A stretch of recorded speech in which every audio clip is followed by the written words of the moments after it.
me. I'm going to answer the question. Oh, what a big man you are. Thank God it's Friday. The guy.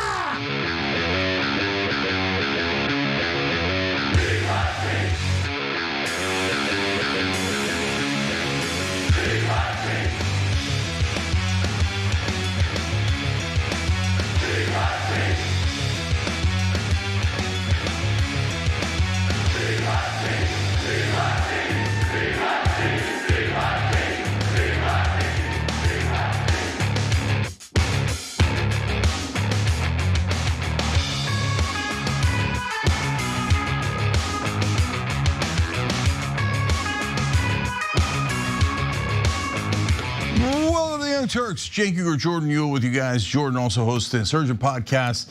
So we got a huge show ahead for you guys today. So we've got DHS beginning a surveillance program that is going to infiltrate into social media more. Oh, goody. You'll never guess who they're infiltrating and what government they care the most about. You'll never be able to guess it. Speaking of that government, their advocates are pushing 100% towards war in Iran. There's some disturbing details, including ground troops headed over there right now. We'll get to that in a minute. And then later in the program, Catholics are apparently not allowed to have their religious beliefs on a panel about religious freedom or a commission that Donald Trump put together. Of course, that commission has nothing to do with religious belief. It is to enforce Israeli law in America and Israeli rule. We'll get to that later. And then in the revolution, which is at 8 o'clock, not only do we have American hero Lieutenant Colonel Anthony Aguilar, who's now running for Congress and has exposed some of this stuff, but also fascinating emails about a shadow 9/11 commission that Ghislaine Maxwell was asked to attend. So wait till you see those two emails. They are unreal. Okay, with all that being said, Jordan, what do we have first? Take a look at this. What's the goal? Is the goal well, your goal is regime change? That's your goal. Is it Trump's goal? No, the people's goal is regime change. That's my goal. So when Trump was asked about the protesters, what should they do? He said, keep protesting, help is on the way. Now that's going to be the most consequential statement he made, maybe in his entire presidency. If we don't follow through what we promised the people of Iran, it will destroy America's credibility for years to come. It will make this world less safe. Senator Lindsey Graham is at the Munich Security Conference doing his favorite thing, pushing for more war. In a conversation with Politico, he warned that if President Trump doesn't follow through on his promise to attack Iran, the United States will never be taken seriously again. Now, he's not the only politician pushing for regime change in Munich. But before we get to our old friend, Nancy Pelosi, Cenk, your 2 cents here. Yeah, so in this story, I want you to pay attention to how the Uniparty unites when it comes to significant policy. There really isn't that much difference between Republicans and Democrats. They will do whatever Israel demands.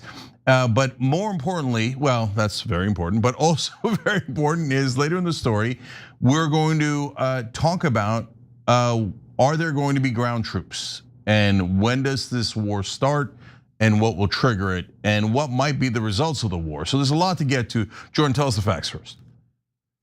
Before we get to Pelosi, it's worth watching one more clip from Lindsey Graham, because for the second time, he hinted that both the US and Israel are already carrying out covert operations within Iran. President Trump said help is on the way, so where's the help? Well, the help is we're doing a lot of things you probably don't know about. You want to tell us? Do you want to tell us today? Yeah. Okay. Yeah, that's extra. You have to pay extra for that. We're doing some things, and our friends in Israel doing something. We're negotiating. Fine. And we actually know for a fact that he's correct. The Wall Street Journal published this piece yesterday. The US smuggled thousands of Starlink terminals into Iran after protest crackdown. Mossad has also admitted to embedding themselves within the anti-regime protests. But it's not just Republicans that are itching for regime change. While Lindsey Graham egged on a hot war, Nancy Pelosi had a slightly different approach to toppling the Ayatollah. that she shared during her own appearance at the Munich Security Conference.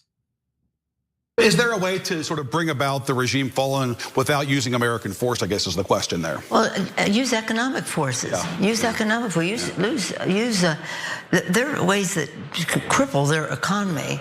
And some of that has been in the works. It does feel very tenuous, though, of the regime there, more than it has in a long time. I agree with you. Yeah. I agree with you. But again, it's not about a threat from war. Hopefully, it's more about just make their economy, weaken their economy, and that weakens the support they do have. Because they do have support in the rural areas and the more conservative imams and all the rest of that. Yeah. But we have to make them feel the pain as well. So make the Iranian people suffer so badly that they force the Ayatollah out. But that isn't good enough for Senator John Fetterman, who made it clear in a new interview with Politico that he prefers Graham's militaristic approach. If Iran continues to insist on acquiring, nuclear weapons, I would absolutely support bomb it again, strike it again. And they want to bring up the Iranian War Powers Act. I'll vote that down too again. Unfortunately, Donald Trump still appears to be going in the Fetterman-Graham direction. The US and Iran held indirect talks in Oman last week, and there may be more negotiations coming. But in the meantime, Trump is sending the USS Gerald R. Ford, the world's largest aircraft carrier, to the Middle East to join other warships and military assets the US has built up in the region. His decision to send the USS Gerald Ford was reportedly made shortly after his meeting on Tuesday with Benjamin Netanyahu. Here's what he told reporters today about why he's building up military assets near Iran. A second aircraft carrier that you decided to sell. A deal will do. Do we have a deal? We beat the president. It'll be leaving very soon. We have one out there that just arrived. If we need it, we have it ready. A very big force. How confident are you that our negotiations with Iran will be successful? I think they'll be successful, and if they're not, it's going to be a bad day for Iran. Very bad. Not exactly the most equitable negotiation environment, Cenk. What do you make about this? Yeah, so much to get to here. So first of all, are we going to war? I would say now almost certainly. So when they bring in not one but two aircraft carriers to the same place, I've never seen them not use it. And so it gets worse. They're bringing in 150 transport planes, 5,000 troops. What do we need 5,000 troops for? To go to war, of course. Now, if you think, well, yeah, Cenk, but we've got negotiations going on in Oman, and Oman, we might get a deal. No, you won't. There's no chance of a deal because the Israeli terms, and of course, we are not relevant. We have nothing to do with this war. We're just doing all of this for Israel, which I'll come back to in a second. The Israeli terms are no support to Hamas or Hezbollah. In other words, of course, cut off all help to the Palestinians so we can completely ethnically cleanse them and steal all of their land. So that's baked in, okay? And I don't know that Iran would agree to that, but I get why Israel's asking, and I don't think that's impossible, although not overly likely, but it doesn't matter at all, because the second thing we're asking is, now that we got rid of your nuclear program, not that you had weapons, but you had a program and we got rid of all of it, so now we're gonna ask you to get rid of all of your ballistic missiles. What is that? So you want Iran to completely disarm the entire country of anything and leave it vulnerable to Israel to just annihilate them. I mean, who would agree to that? Who would unilaterally disarm their entire country, not have any missiles left? Nobody's gonna agree to that. The point of that offer isn't to get a negotiated settlement. It's so that Trump, or with Netanyahu with his hand up Trump's ass, says, oh, I cannot believe how unreasonable the Iranians were. They still have pebbles to throw at us. Let's murder them, and regime change. So why do I say Israel? Guys, do you really, like you're Trump supporter, you're whoever you are, is there a single one of you out there who thinks Trump's heart breaks for the protesters? And Lindsey Graham and Mark Levin. Oh my God, those poor Muslim protesters. They're so broken up about it. I mean, we murder our own protesters, but a democracy in Iran. Really, is anyone that naive? I mean, unless you're, of course, you're a national media reporter, they all believe it. Of course, they are very concerned about the protesters and democracy. Meanwhile, Israel's like, we want regime change, regime change. And they were like, wait, I thought you said you wanted to end their nuclear program. No, they've always wanted regime change. Netanyahu said it for 20 years. They're not shy about it, and they haven't done it. Oh, why does it? Okay, wait. If you're new to politics or news, you're thinking, wait, if Israel wants all that, why are we in the middle? What does Iran's ballistic missile program or even their support for Hamas have anything to do with us? It has nothing to do with us, nothing. But we don't control our own government. Israel controls our government. Remember, look at that. Lindsey Graham has worked for Israel. So Life is taking millions of dollars from AIPAC and other Israeli lobbies. Fetterman works for, they're Republican, Democrat. But they all agree. And then Nancy Pelosi comes in to say, they said, maybe we don't have to kill them all. Maybe we could try to starve the local population. Yeah, because you care so much about the Iranian protest. Oh, wait. If you cared about the Iranian civilians, maybe you wouldn't be talking about starving them to death. And by the way, Jordan, I've got more, but for sanctions, they never work against a dictator, and the Ayatollah is a dictator also. They never work against an entire population. We've seen that already dozens and dozens of times, but they do work in a very specific case when there's a dispersed power, not a complete dictatorship, and you affect business interests. So that's what happened in South Africa. We hurt their business interests with sanctions and boycotts enough that they relented. Now, the same exact thing could happen, and the same scenario does apply to one country in the region, and that's Israel. If you did boycotts or sanctions or divestment of Israel, that could really hurt their business interests, in which case we could maybe stop them from committing another genocide or pushing us into another war, etc. But of course, if you suggest that here in America, the American government will take legal action against you. You will lose your government contracts, you lose your livelihood. But all of these people, Jordan, they claim, no, Israel has no influence in America. That is a wild anti-Semitic conspiracy theory to say that Israel has any influence. I mean, you'd really have to be, I think, probably among the dumbest people on planet Earth to not see Israel's influence all over this. And can you think of a single reason why America would lose a single soldier, let alone a single dollar, to this disastrous potential war in Iran? Well, I think when we talk about sanctions, we should recognize, and I think the fools in Washington in the uniparty never seem to view anybody else, and especially people in the Middle East, as fully human or capable of complex thought. The idea that suddenly their economy might be under a stranglehold and that they couldn't figure out who was behind it is asinine. They're going to recognize what's happening, and if anything, that might lead to them feeling more emboldened, digging their heels in, and throwing their support behind their government. They're not stupid. We need to stop pretending like they are simply because they're our enemy. And for Nancy Pelosi to sit there, and she's not alone. This is something that a lot of people in Washington like to wield as some diplomatic solution instead of a hot war. Sanctions are still barbaric. And there was a Lancet study I just pulled up because I remember during COVID, the sanctions on Iran that they refused to lift crippled their healthcare system at a time where it needed to be fully robust. COVID-19 did not discriminate and didn't bypass countries by border or because of sanctions. It affected everybody. And that was exacerbated by our sanctions, but it's not just that. In 1994, our sanctions, just the US and the UN on Iraq, killed more than 500,000 Iraqi children. And our sanctions on Venezuela in 2017 and 2018 killed nearly 40,000 Venezuelans. We're talking about mass wholesale slaughter.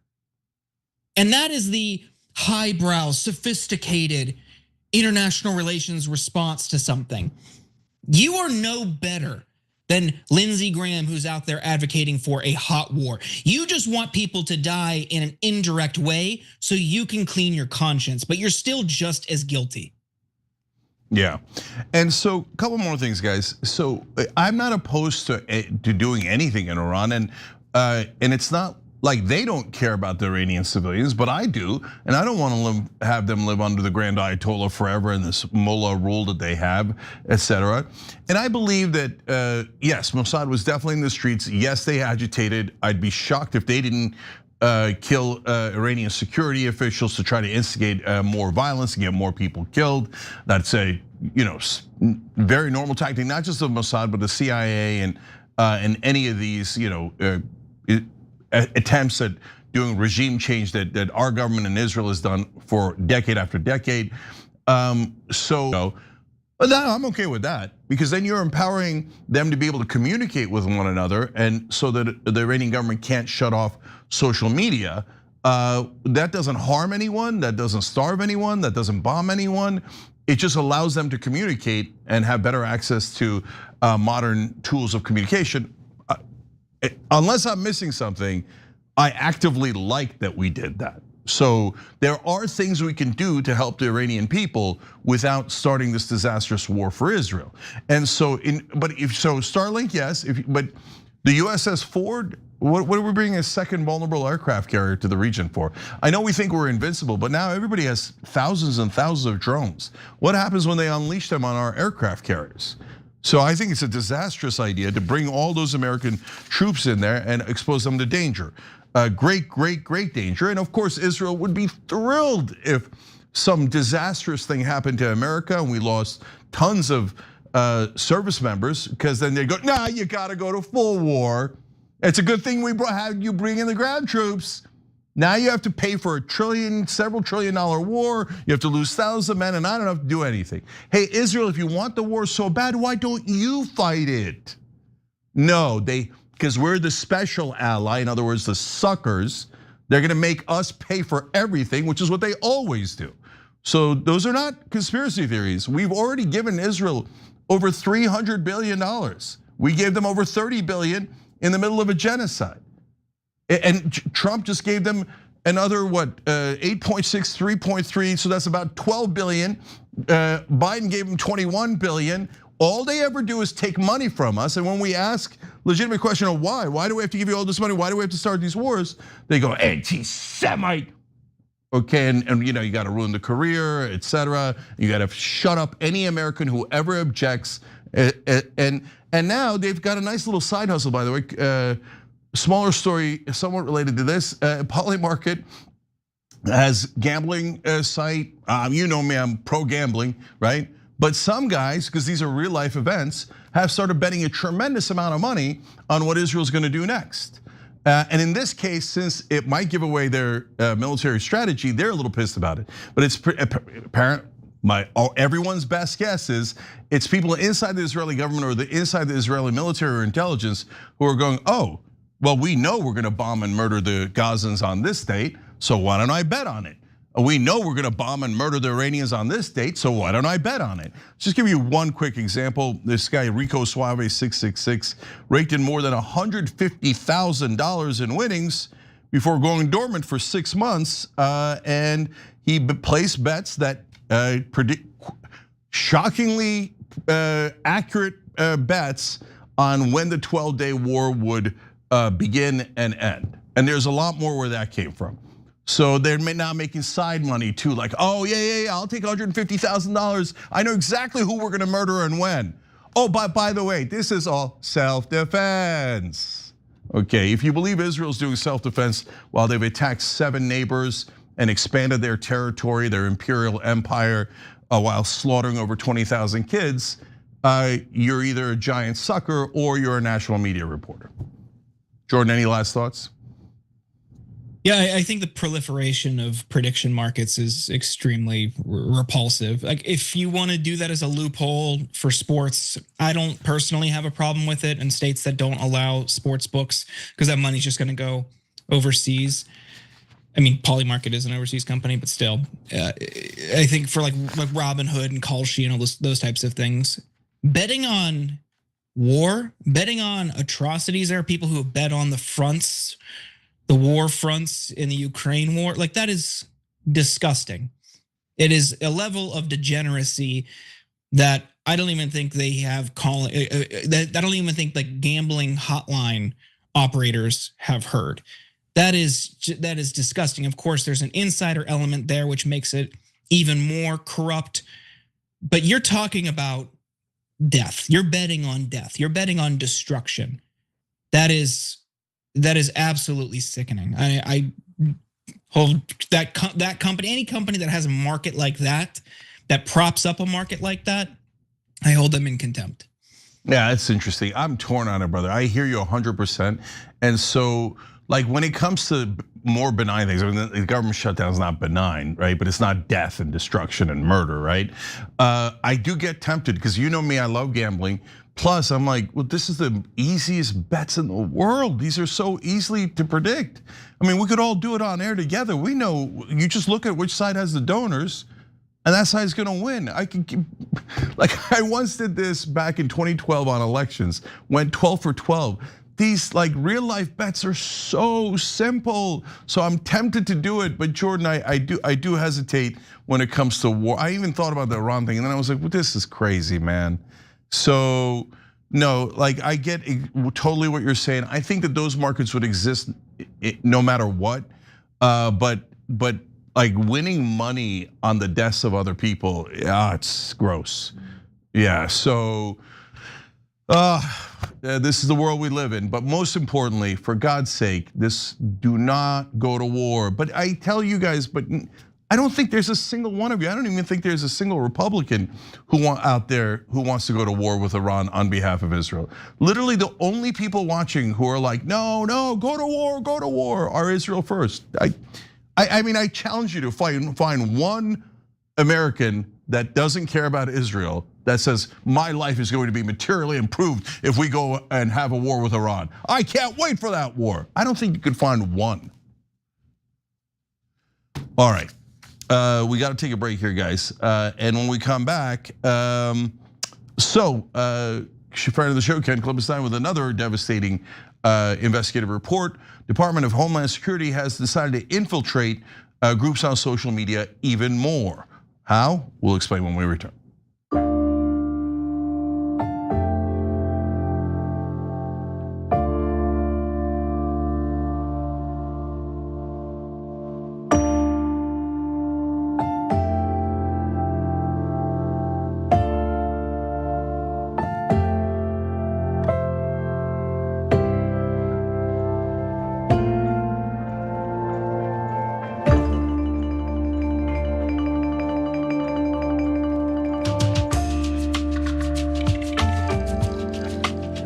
All right, let's go to our members on TYT.com. TO1790 says, ever since Trump got into the presidency, no other nation takes the US seriously. Well, that's certainly true. Solidarity Works says, damn, I was about to eat my Brunner. Brother, I don't know that one. Now you got me interested. But Lindsay made my appetite go away. That we can all relate to. Wang Jun says, Netanyahu has his hand so far up Trump's ass that he legally identifies as a Muppet. Nerd Ferguson says, if only we've had a presidential candidate that ran on a policy of no new wars. I mean, look, even the 25% of MAGA that are like Trump, cucks for Trump, and they'll do anything he says. Really, guys? You think he ran on, if you elect me, I swear to God, I'll start 7 new wars, including a giant one in the Middle East that's 4 times the size of Iraq. I mean, nobody can think that unless you're like a verifiable lunatic. All right, Avenger Dragon 89 on Twitch says, which people's goals, what credibility? Yeah, there's nobody, like the American government has no credibility. I don't believe a single word the American government says. And plus, they largely, it's not the American government anyway, it's largely the Israeli government. Pagan Dragon says, yay, Jorby on my 20 streak, and he's on a 20 stream streak. Bradshaw Crew of 1 has criticism for me, I know, shocking. Cenk, I saw a video of you hanging out with Benny Johnson, drinking wine time, and he was making jokes about you and Ilhan Omar. My question is, what happened to you? What happened to me is I became evil. No, that was an event with left-wing and right-wing podcasters, and there were many other names and faces you would recognize at the event, both from the right and the left. And I was drinking, and Benny asked, "Hey, do you mind if I shoot a 10-second video of you drinking?"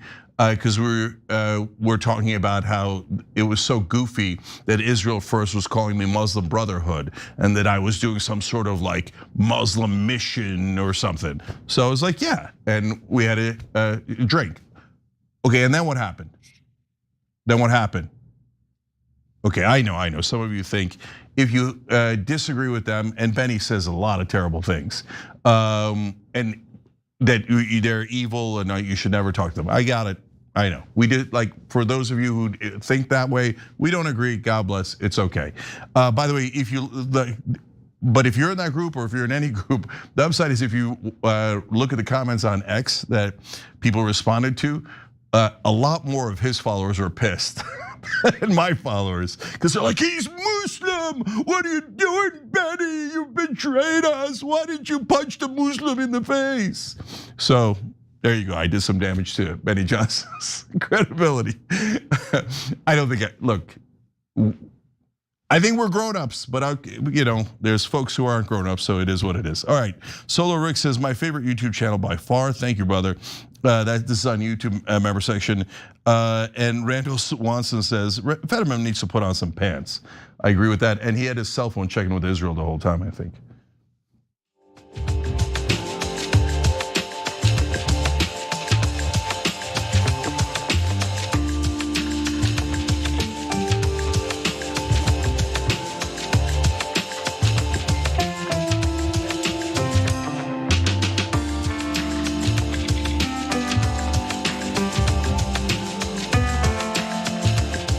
All right, back on TYT, Cenk and Jordan with you guys. Also, will a logical WF?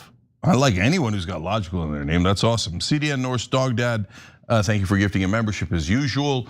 Guys, if you can, hit the join button below. It makes a big difference to us. It keeps our independent, honest programming alive. And so do some sponsors that we work with. And we try to be as careful as we can and bring you people that we actually use. And so Cook Unity is another one of those. I use them. And you get convenient meals. It's super easy. You're gonna get 50% off your first order, and they're delicious. So they're not boring, repetitive meals. They've got like a million choices, all-star chefs, Food Network alum, James Beard winners. Although beard and food in the same sense, kind of weird, but still, I can tell you it's delicious because I've had many of them. The butter shrimp, I can go on and on. So go to cookunity.com/TYT or enter the code TYT before checkout to get 50% off your first order. That's 50% off your first order by using code TYT, or go to cookunity.com/TYT. And that's me right there with my Cook Unity meal. All right, what's up, Jordan?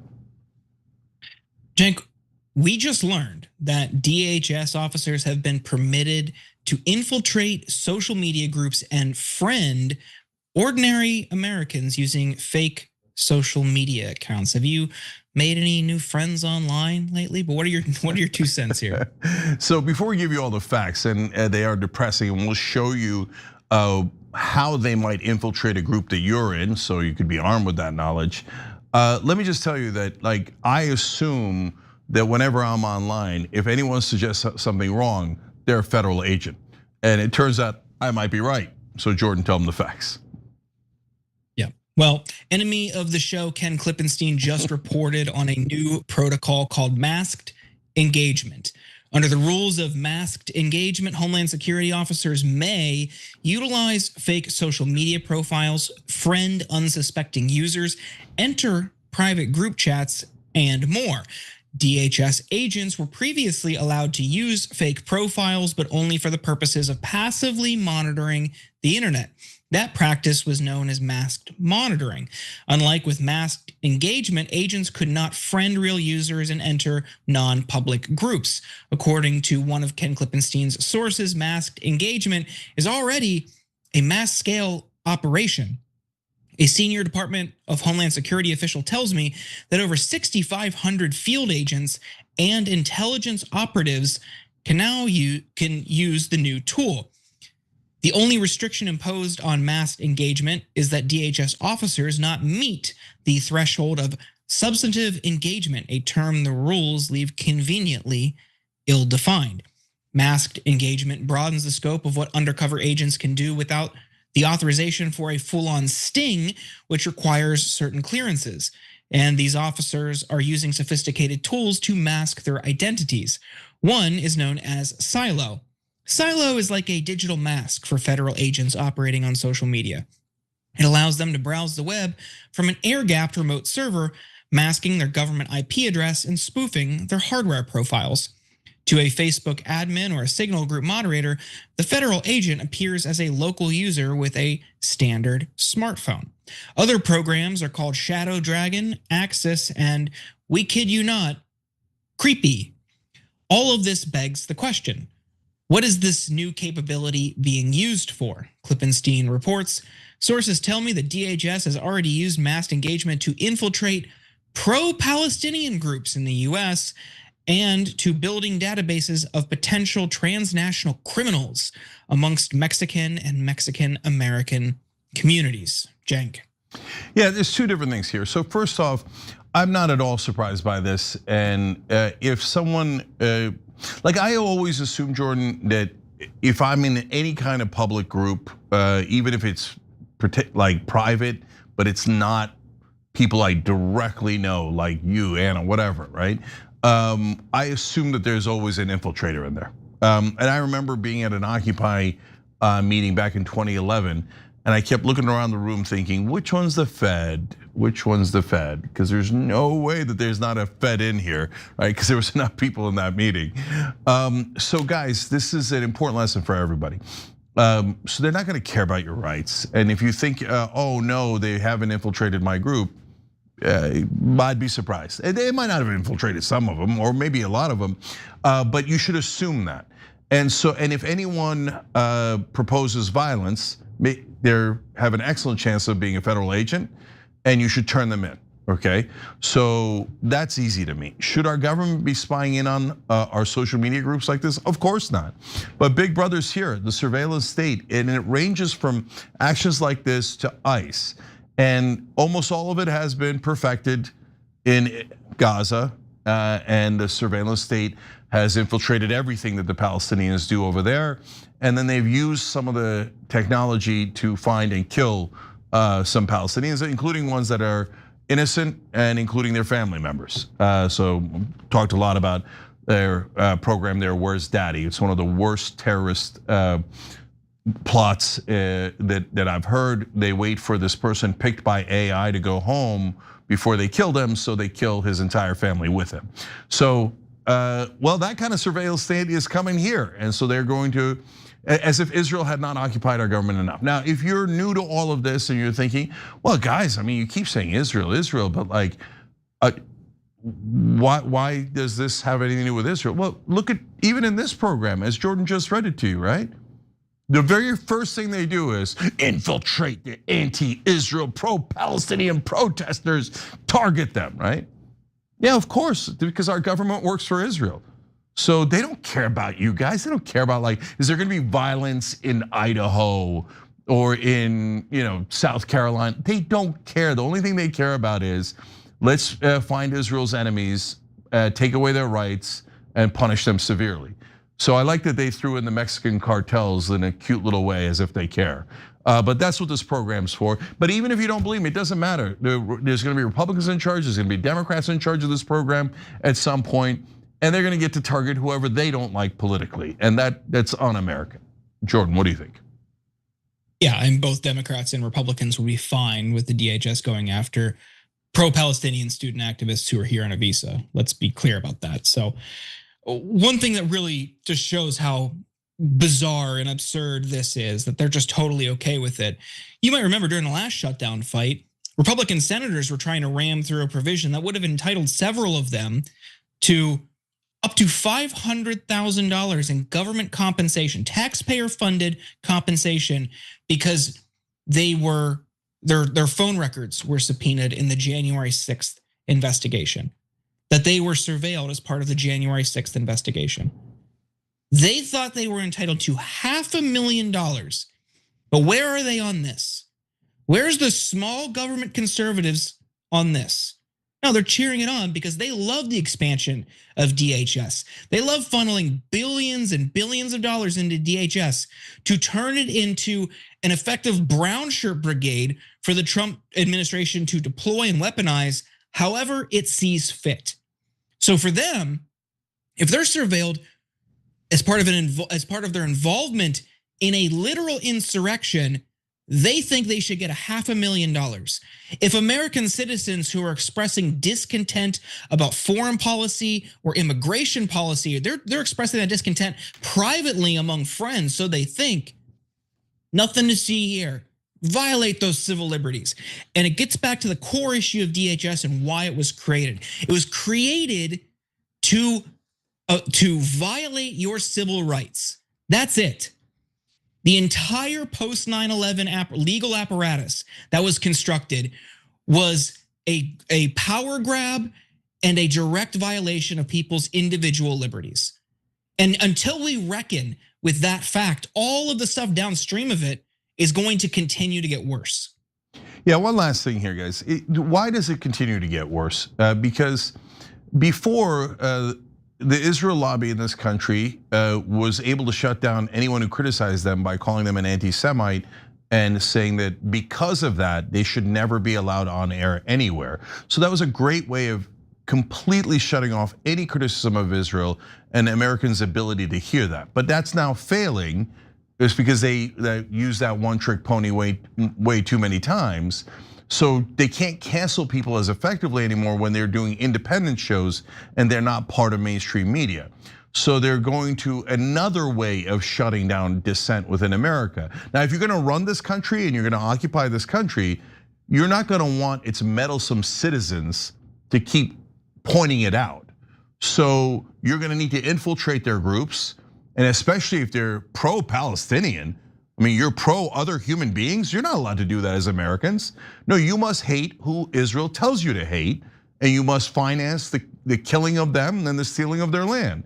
So now that the word anti-Semite has lost its magical power, they're now going to a more severe lockdown. Now we're gonna infiltrate all of your groups, and if any American dares to dissent, well, we're gonna have the government take care of you. Okay, so that's the next level. So if you're on the right or the left and you think this is for you, you're nuts. You think the people in power care about you? No, they care about themselves. And you could tell the very first thing they did was to protect Israel. Let's get into our next story, starting with this. Cameras on. This is newly released body camera video. A team of 3 Border Patrol agents is driving through a Southside Chicago neighborhood. 2 have guns drawn.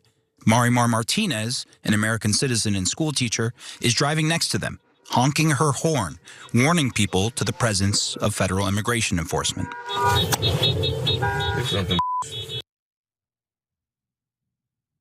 Back in October, a Chicago Montessori school teacher named Miramar Martinez was shot 5 times by a Border Patrol agent and labeled a domestic terrorist after attempting to warn others about CBP's presence.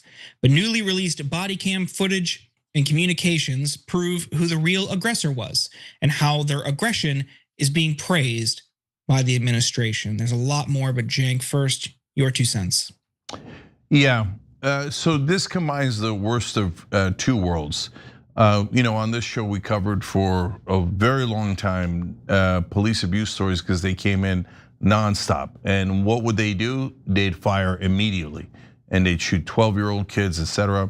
And we thought that maybe we're starting to get past that. And here comes Homeland Security and ICE and all of that, back with trigger fingers. But this time, not just to kill citizens and shoot at our citizens, but also to take away our rights. So let's give you the facts. There's a lot to get into, so let's watch more of the new body camera footage, but be advised, it may be disturbing for some viewers. Another vehicle is behind the agents, also honking the horn. All right, it's time to get aggressive and get the out, because they're trying to box us in. It all happens in seconds. All right, you're fine now. All right, out of the car. Be advised, we've been struck, Get out. Martinez was shot 5 times and survived. In this surveillance video, you can see the front of the agent's SUV come to a stop. 4 seconds later, Martinez's silver Nissan drives off, she says, fearing for her life. After the incident, DHS and FBI Director Kash Patel blamed the incident on Martinez, claiming she rammed agents with her car and that the shots were self-defense. But again, the footage contradicts those claims. In the lead up to the collision, you hear agents say they are going to collide with Martinez. We're going to make contact and we're boxed in. And just before the moment of impact, it's Agent Charles Exum who sharply turns his steering wheel in the direction of Martinez. Proof, according to her attorney, that they hit her vehicle, not the other way around. And as for the claim of being boxed in, this surveillance video calls that comment into question, with nothing in the path ahead of the border agent's vehicle. Now, last week, we reported on the disturbing text messages Charles Exum had sent following the shooting, texting his other agent friends things like, "I fired 5 rounds and she had 7 holes. Put that in your book, boys." But Exum wasn't the only one celebrating. These are some of the text messages Exum received afterwards. "Good job, brother. Glad you are unharmed and get to live to tell the story. You are a legend among agents. You better effing know that. Beers on me when I see you at training. That's awesome. You did real good." Heart face emoji. "Damn it, man. Good shooting." But it wasn't just fellow agents and friends congratulating Exum. Border Patrol official Gregory Bovino also congratulated him and offered to extend his retirement age. This email here, you can see, "Good afternoon. I'd like to offer you an extended retirement beyond age 57. This will be your 2nd extension, and we'd like you to consider this if feasible.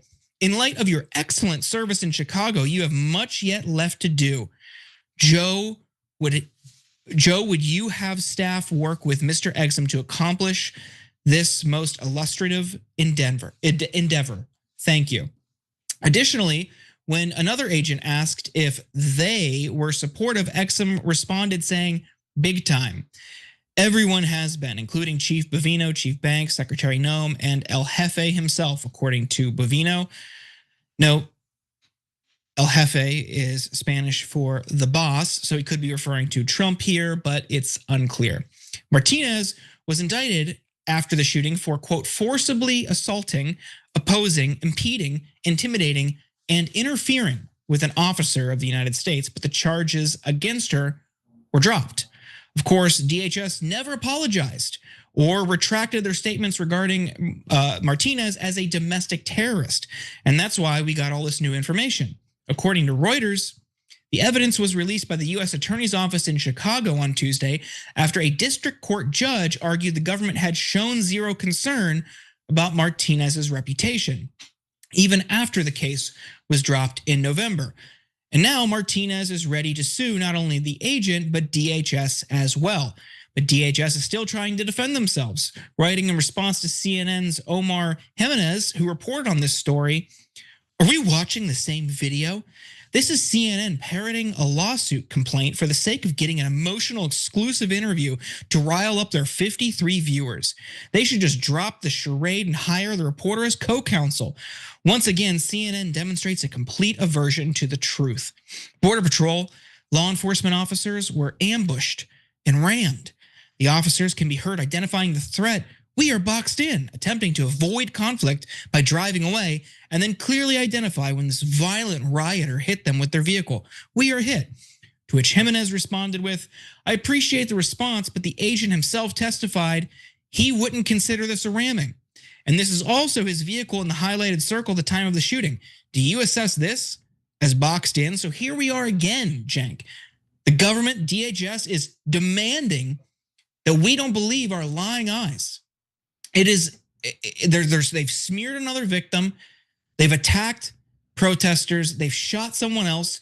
Thankfully, she's even alive to fight for herself, to defend her reputation, because we've seen what they'll do if you're dead. Yeah. So everything in that story that the officers said, the government said, was a lie. You just saw it on the video. There's no question about it. They're all boxed in. The road is completely open. We're hit, right? No, you turned the wheel and hit her. And then they murdered her right afterwards. Or they tried to. So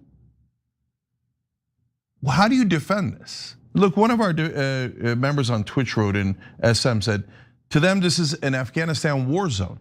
And that's what they're trying to do. They're trying to turn this into a war zone. So Exum is a fake tough guy. He's a loser. He's a total weakling. And if he's watching this, he's probably gonna wanna murder somebody because I said that, right? Because that's what weak people do. And it's never with their hands, it's always with a weapon. It's against a woman, she's totally defenseless. That's what cowards do. And other cowards then defend them. Oh my God, he was afraid for his life. If you watch that video and you think that weakling was so afraid for his life that he had to go and try to kill a woman to do that, oh my God. I mean, how weak are you? How unbelievably weak are you? But of course, it has nothing to do with that. He just wanted to kill her. He just wanted to kill someone because that's what the kind of guy that he is. And by the way, look at the culture. And as soon as he does that, all the other guys are like, oh, thank God you're alive. Oh, you're a legend, hero, amazing. Because that's the culture that they've cultivated inside the government. Lie about everything, kill anyone you want, and then we'll call you a hero. And by the way, where did they train to get all these wonderful new tactics? Not that they're that new for law enforcement, unfortunately, in this country. Oh, right, they train with the Israelis. Lie about everything, pretend what? What does Israel always pretend? And what did this guy pretend? Self-defense. And what they ram into you, they shoot you 5-7 times, and then they go, oh, I'm the victim, self-defense. So Jordan, I've seen this movie 100 times, man. I'm sick of this movie. And what happened to Don't Tread on Me? So now they're gonna do this to American citizens, to others, and they're gonna turn our cities into war zones. For what? For what? What are we gaining out of this? No, it's meant to divide us. It's meant to get us to hate each other. It's meant to take our rights away. It's meant to do a police state. So I'm against it. I'll never be for it. And ISIS withdrawing from Minnesota. We'll have that story for you a little bit later in the show. Just get them off our streets, man. So they struck a deal with Minnesota. We'll talk more about it later in the show. And maybe it is, and maybe it isn't. But the bottom line is, if there's undocumented criminals, turn them into ICE or whoever you're going to turn them into once they've served their sentence. I think that should be clear for everyone. Once you get beyond the criminals and you're in our streets and you're putting these, guys with trigger fingers that can't wait to murder someone out in the streets in mass, acting like thugs. Well, then we're in a police state, and it has nothing to do with immigration. If you accept this, you'll accept anything. We got to go to break, but when we come back, more on the fallout from the Jeffrey Epstein files.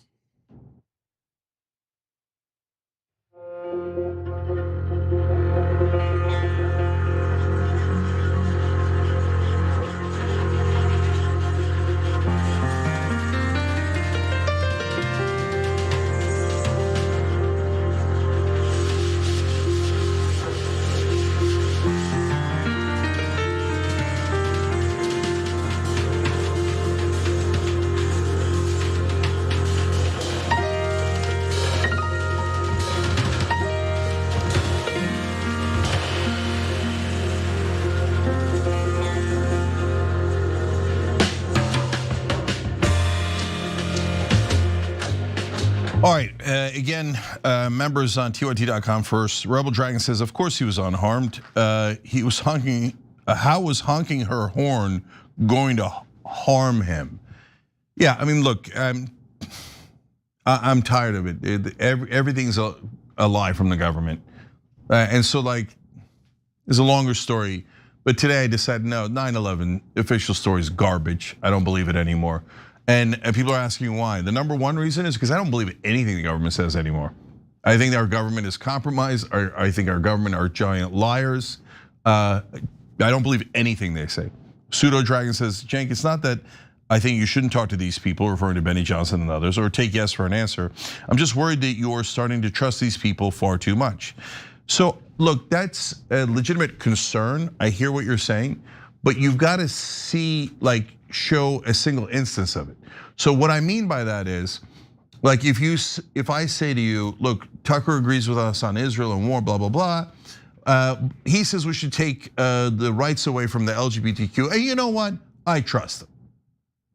Then you say, whoa, whoa, whoa, what are you doing? You crazy, right? So that's when you go, no, Cenk, you're trying. But guys, so far, literally in every single instance, they have come to us. We have not moved an inch in policy.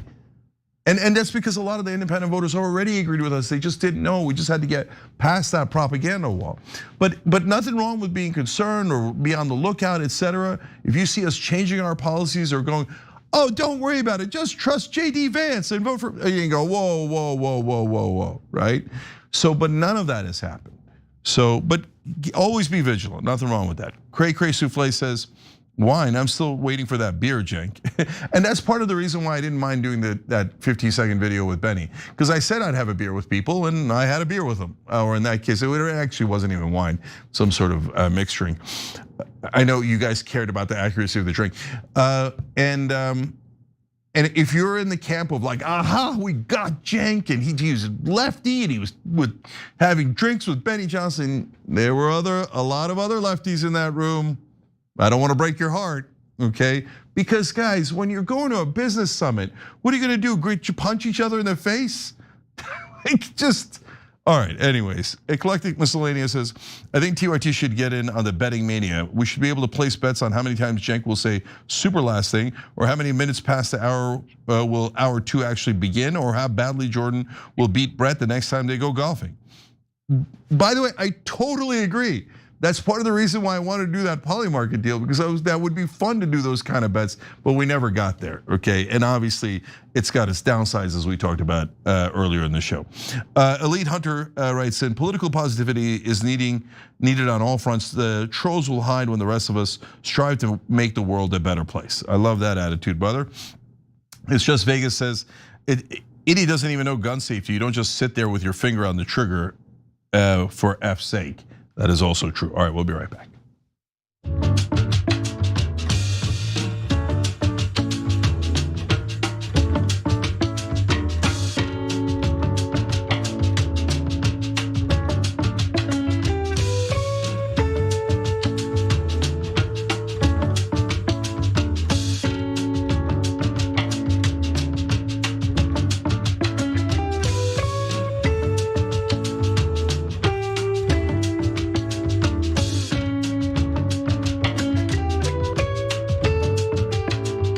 Back on TYT, Cenk and Jordan with you guys. I want to thank Amber Schomfner and Cece Bruh, or Bruja, who just sent in donations through Super Chat. I'll try to read some of your Super Chats a little bit later in the show.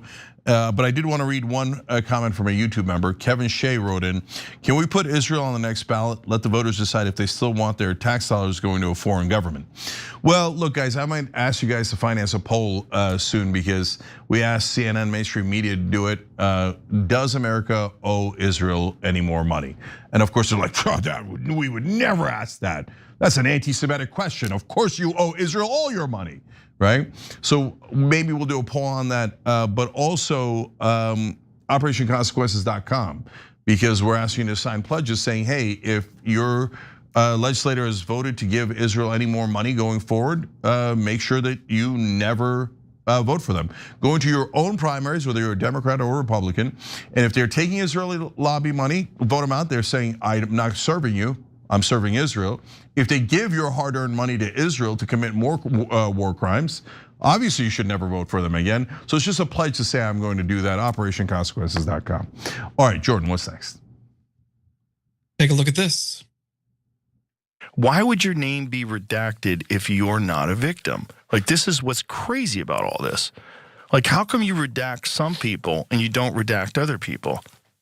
Like, what is this? This is not good. None of this is good for this administration. It looks terrible. It looks terrible. It looks terrible for Trump when he was saying that none of this was real. This is all a hoax. This is not a hoax. Like, did you not know? Maybe he didn't know, if you want to be charitable. But this is definitely not a hoax.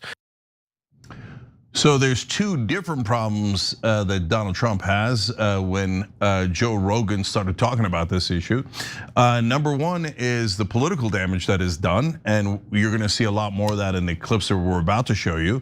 And number two is, my God, the details of these Epstein files are unbelievable. So there is a torture video that is referenced that Rogan was talking about. There's missing babies. So Jordan, why don't you tell us more about what Rogan said recently?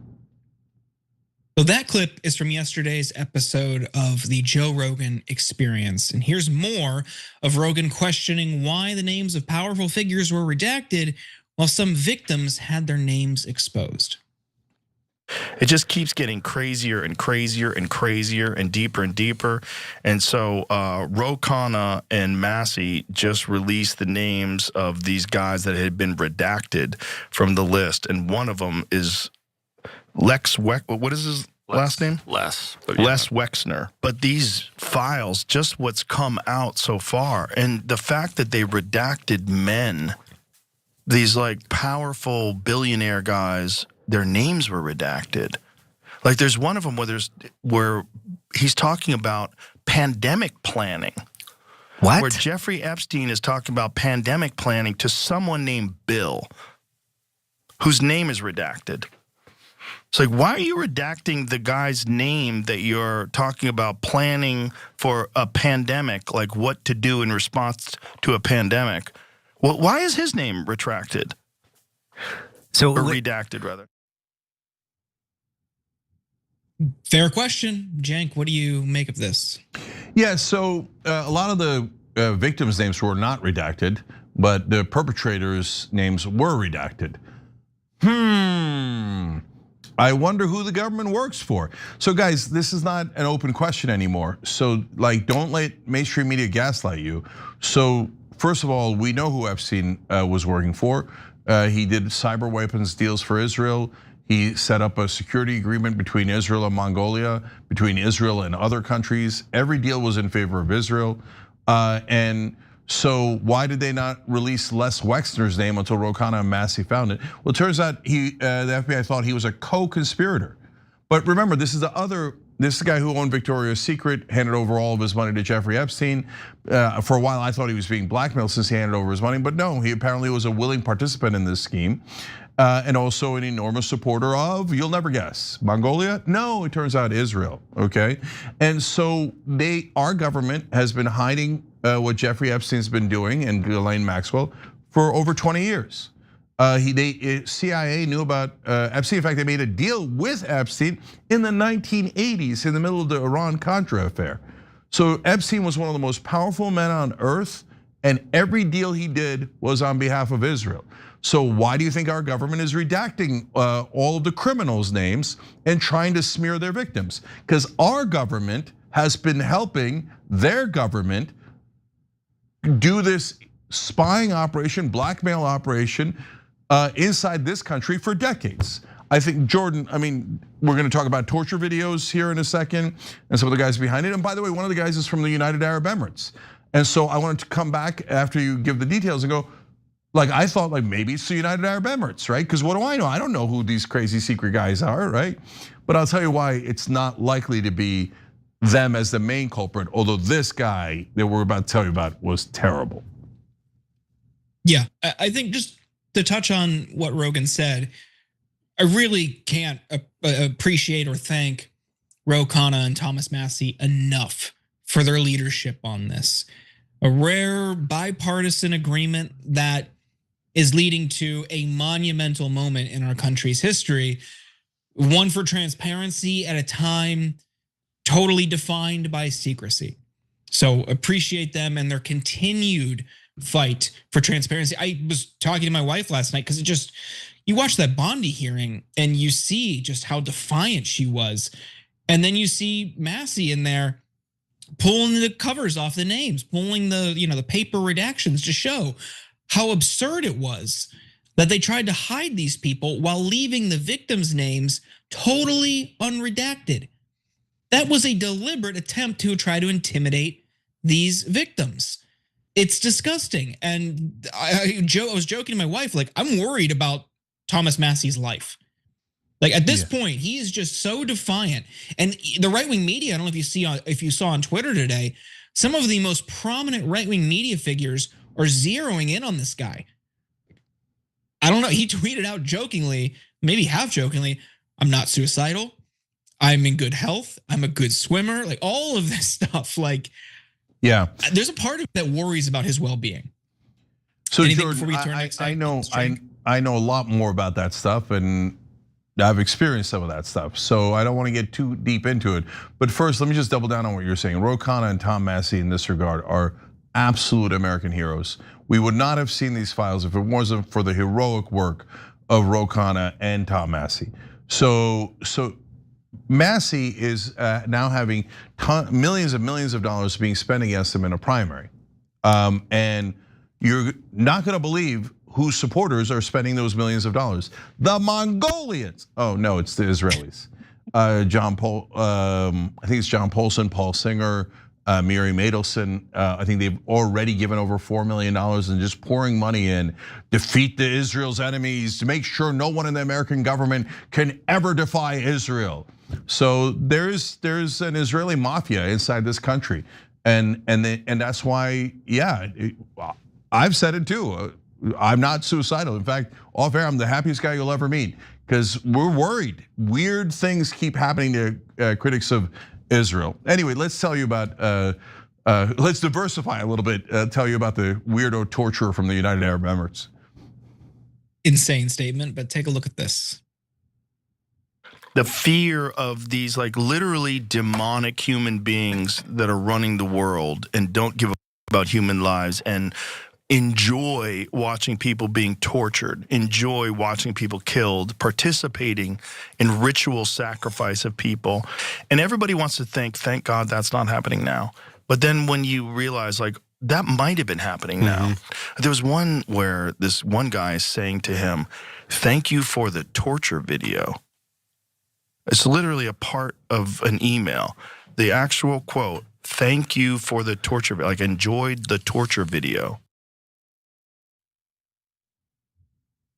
Joe Rogan is referring to a 2019 email that Jeffrey Epstein sent to Sultan Ahmed bin Sulayem. Bin Sulayem was the CEO of a massive Dubai port operator called DB World. But today, he resigned because of his ties to Epstein. Here's what you need to know. Epstein's relationship with Sulayem went back at least as far as 2006, and they were still friends when Epstein died. Epstein claimed that his relationship with Sulayem was so close, quote, he was basically in charge of the port.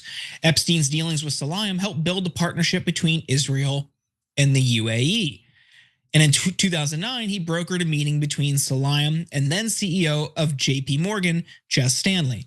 Sulayem and Epstein weren't just business partners, they were good friends who went on vacations together. And we don't know for sure what transpired on those vacations. All we can do is show you what bin Sulayem and Epstein messaged each other. Epstein wrote to Sulayem after one enjoyable excursion together in March 2007, hope you had fun. I'm glad to have you as my friend. You are the only person I have met who is as crazy as me. And there's more. In November 2007, a few months after his indictment in Florida on sex abuse charges, Epstein mentioned to Sulayem hearing a funny story from a woman they both knew. Sulayem replied, yes, after several attempts for several months, we managed to meet in New York. There was a misunderstanding. She wanted some business while I only wanted some blank. But Sulayem isn't the only high-profile official who just resigned over their ties to Epstein. Goldman Sachs General Counsel Catherine Rumler just announced that she will step down this June. She previously served as former President Barack Obama's White House counsel. Like bin Sulayem, Rumler was friends with Epstein up until the very end. Over the course of their relationship, Epstein gave her all sorts of gifts, including flowers, wine, a Hermes bag, $10,000 in Bergdorf Goodman cards. spa time, an Apple Watch, and a wire payment of $53,750 to a private jet charter company in Rumler's name. The two had dozens of meetings over the years. They chatted and joked via email. Rumler was scheduled to visit Epstein's Island in 2017. In 2015, Epstein wrote to Rumler, on another note, I would love to see your version of Washington one day. If possible, CIA or NSA or boy stuff. In early 2019, Rumler gave Epstein tips for how to refute the claim that his 2008 plea deal was a sweetheart deal. Epstein called Rumler the night he was arrested. For a brief period of time, Rumler was listed as a backup executor of Epstein's will. We'll end with this 2016 email exchange from Epstein and Rumler. We all set for a day of joy? And Rumler says, best massage ever, but not your kind of massage. Every time I read these, Cenk, I feel like I'm going insane. They were just so open about it, and they all knew what was happening. Many of them seem directly involved in it. And these are people at the top of the global economy and right next, like a heartbeat away from some of the most powerful people in the world. What are we doing? Why are Republicans and why is this administration trying to hide this? Yeah, well, again, to be fair though, all administrations have hid this. So when I look at it, I feel the same way as you do, but I feel it in particular about the government and the media. Why do I say that? Like all this stuff is super obvious as to now that we have the files and we have the drop site news reporting on emails from Ehud Barak and Larry Ellison and all those guys. And our media goes, I can't tell what's going on. Nope, no idea. That's absurd. I mean, he literally brokered deals to get cyber weapons for Israel. It's not in question what happened at all. And so they're like, nope, I don't see it. Nope, we're not going to report any of the links at all. And Catherine Rumler, she was in the Obama administration. Epstein's trying to get something out of the CIA and NSA from her. So apparently it's not CIA, but the CIA does know about Epstein for decades. And to me, the most guilty by far is our own government. They know about this entire thing for decades. And they're like, yeah, we're good with it. Oh yeah, try to infiltrate us, manipulate us, do whatever you want to America, do it for Israel, that's okay. We're good with it. And in fact, we'll cover it up for you. And the thing that I can't get past, Jordan, is they knew that the next year they were gonna rape even more girls. And our government said, that's okay, protect them. Don't out them, don't protect the girls, protect the predators. So, I mean, I can't abide by it, I can't stand by it. So the Sulayem guy, why is he so important? Everything connects back to Epstein and his cohort who are trying to help that same country we've been talking about. So how does the UAE get involved? So guys, when I see like Russia's mentioned in some places, Mongolia, UAE, some African countries, I chase it down because I didn't come in with any assumptions. And so Mongolia is only mentioned in relationship to Israel. UAE, if there was like 8 different things that connect him to UAE, I think maybe he was working for UAE, right? Because he's definitely intelligence and he's definitely with an ally. That's why our government is protecting him, and UAE is our ally theoretically. But there is no other connection. So why this particular guy? Because he was in charge of the ports. And you go to the drop site news articles and you find out that they were the Dubai port was the one that where you didn't have to go through customs, and that's because this guy was running it. So one of the few places on earth that you didn't have to register anything in customs. So you could run your blood diamonds in Africa through it. You could run almost your weapons through it. You could do all of your illicit activities through that port in Dubai that this guy who sent Epstein the torture video was running. So again, was our CIA involved? Did they run some weapons through that port? Probably, and maybe that's why they let him rape the American girls. But they definitely did. So don't gaslight me that they didn't. It's literally impossible for them to not have known about Epstein because the government already had the files. We just found out about the files. The government had these files all along. And they said, yes, let's protect the rapists because of, presumably, based on every connection here, beloved Israel, okay? And so one last thing about Rumler. So she's working with Obama, and she's trying to help Epstein with every single thing. Jordan, I just, like, you can't get past all these evil things they did. And let me just give one quick note too about the evil stuff. I mentioned the missing babies earlier, and Rogan talked about it. Just so you know, the stories about the eating of the babies or anything like that, cannibalism, that's unsubstantiated. One rando guy writing in a tip in 2019, okay? So don't go off the deep edge and believe that. But were there missing babies? That's absolutely shocking, but yes, according to some people we know are survivors. The 16-year-old's baby was taken away and we don't know what happened to it. And they talk about the sulfuric acid, and it's true.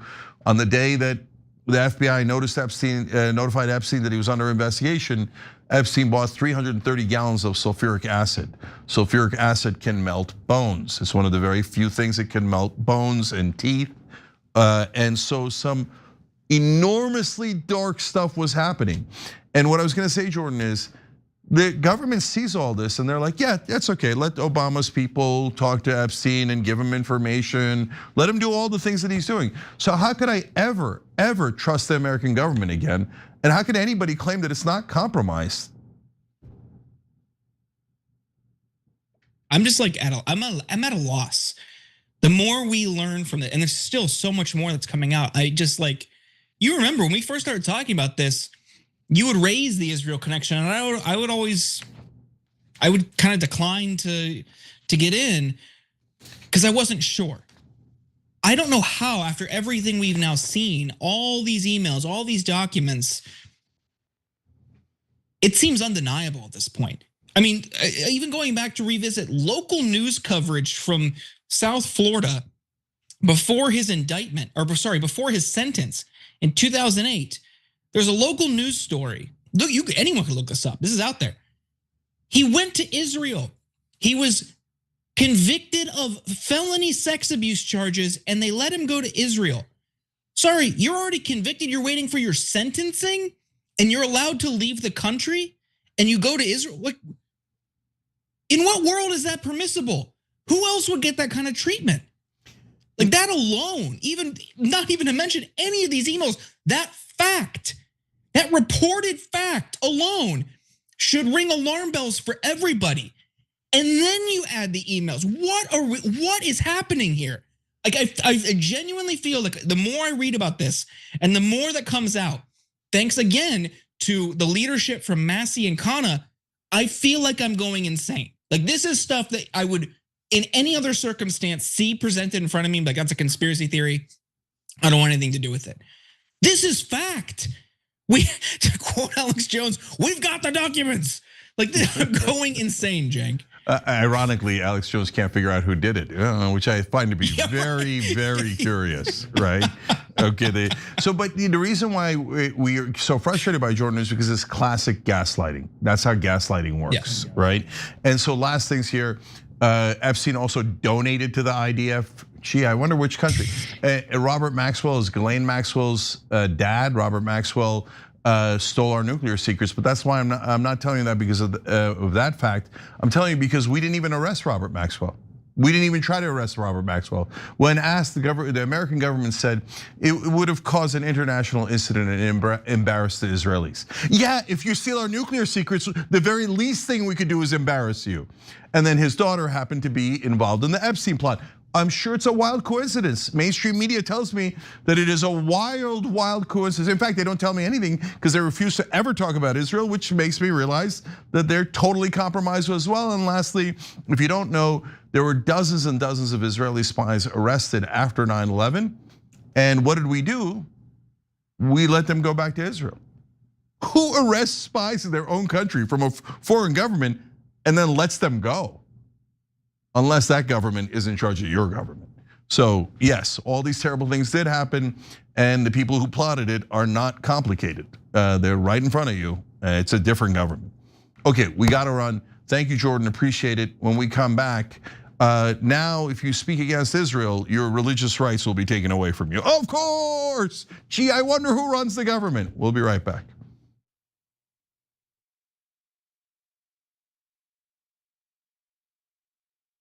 At TYT, our mission is to boldly pursue truth, challenge the establishment, and drive positive change. At a time when corporate capture of our media, our government, and our politics is nearly absolute, everyday working people need a champion to fight for them and to push back against the powerful interests that threaten our democracy itself. At TYT, we're proudly progressive and call out corruption and duplicity wherever we see it, from Republicans, Democrats, or anyone else. And unlike mainstream news media outlets, we're not beholden to corporate advertisers, to defense contractors, to Wall Street, or to big pharma. We only have to answer to our audience, and for nearly 2 decades, we've accomplished that by delivering honest, timely, and insightful perspectives on the day's news without fear or favor or concern for whose toes we might step on or which powerful elites we might offend. And while we're super serious about the news, we also manage to do it in a way that is fun and lighthearted. We can do this together and serve our audience, and yes, have fun doing it.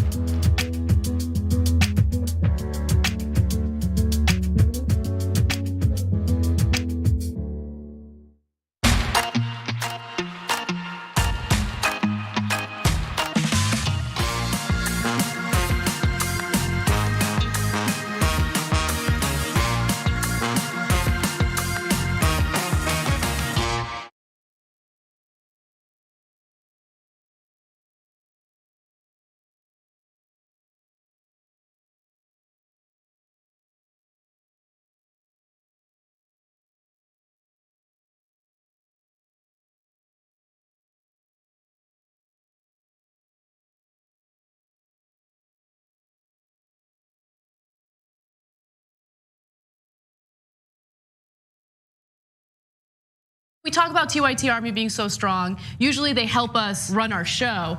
Now they're gonna help us run the country. Like this. It's time that we reclaim democracy for the people. We had a huge victory for Wolfpack. When Lincoln said this was a country by, of, and for, he said of the people, not of corporations. Our representatives don't represent us. Whoa, democracy! United! We are! We are! Too strong! There's thousands of volunteers, and you could be among them. When you get the power back, oh, that feels good. This is just the beginning. Knock, knock. We're coming for them!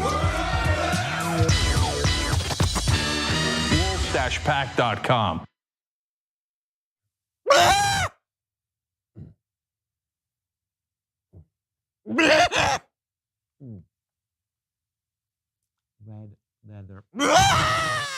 Mayweather will knock out Pacquiao.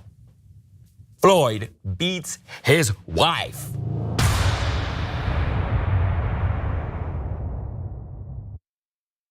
Okay, I get it. You're progressive. You're looking for other progressive voices. Why? Because you want real progress to happen. You're tired of the why, regular stuff. You should be checking out the Young Turks. Why? Because who else is going to have Killer Mike talking about politics and social issues in his new TV show, Trigger Warning?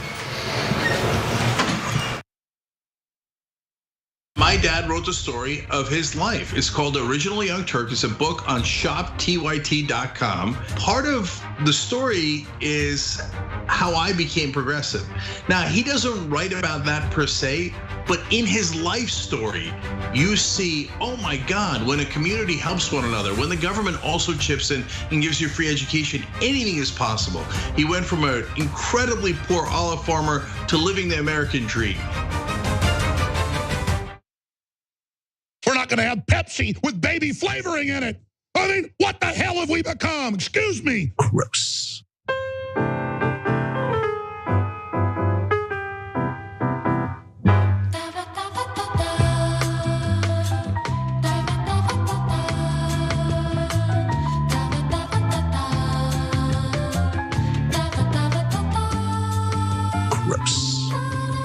All right, back on TYT, Cenk, Huger, Yasmin Aliyah Khan with you guys. Yasmin's also on Rebel HQ. Check that out on YouTube or wherever you watch the TYT network. And she's also the host of the Modern Context podcast. How you doing, Yas? I'm good. I'm very good. Happy Friday. Happy Friday the 13th. Indeed. It has been quite Friday the 13th. Okay, let's do the next story. All right, let's roll the tape. As you know, I'm a Catholic. I'm a Catholic, and Catholics do not embrace Zionism, just so you know. So are all Catholics anti-Semites, according to you? As I said, anti-Zionism, by denying the right of the Jews to have their own state while not saying the same for any other peoples, that is a double standard, hypocrisy, and anti-Semitism. So just to be clear, are Catholics anti-Semites because they don't? Carrie, excuse me.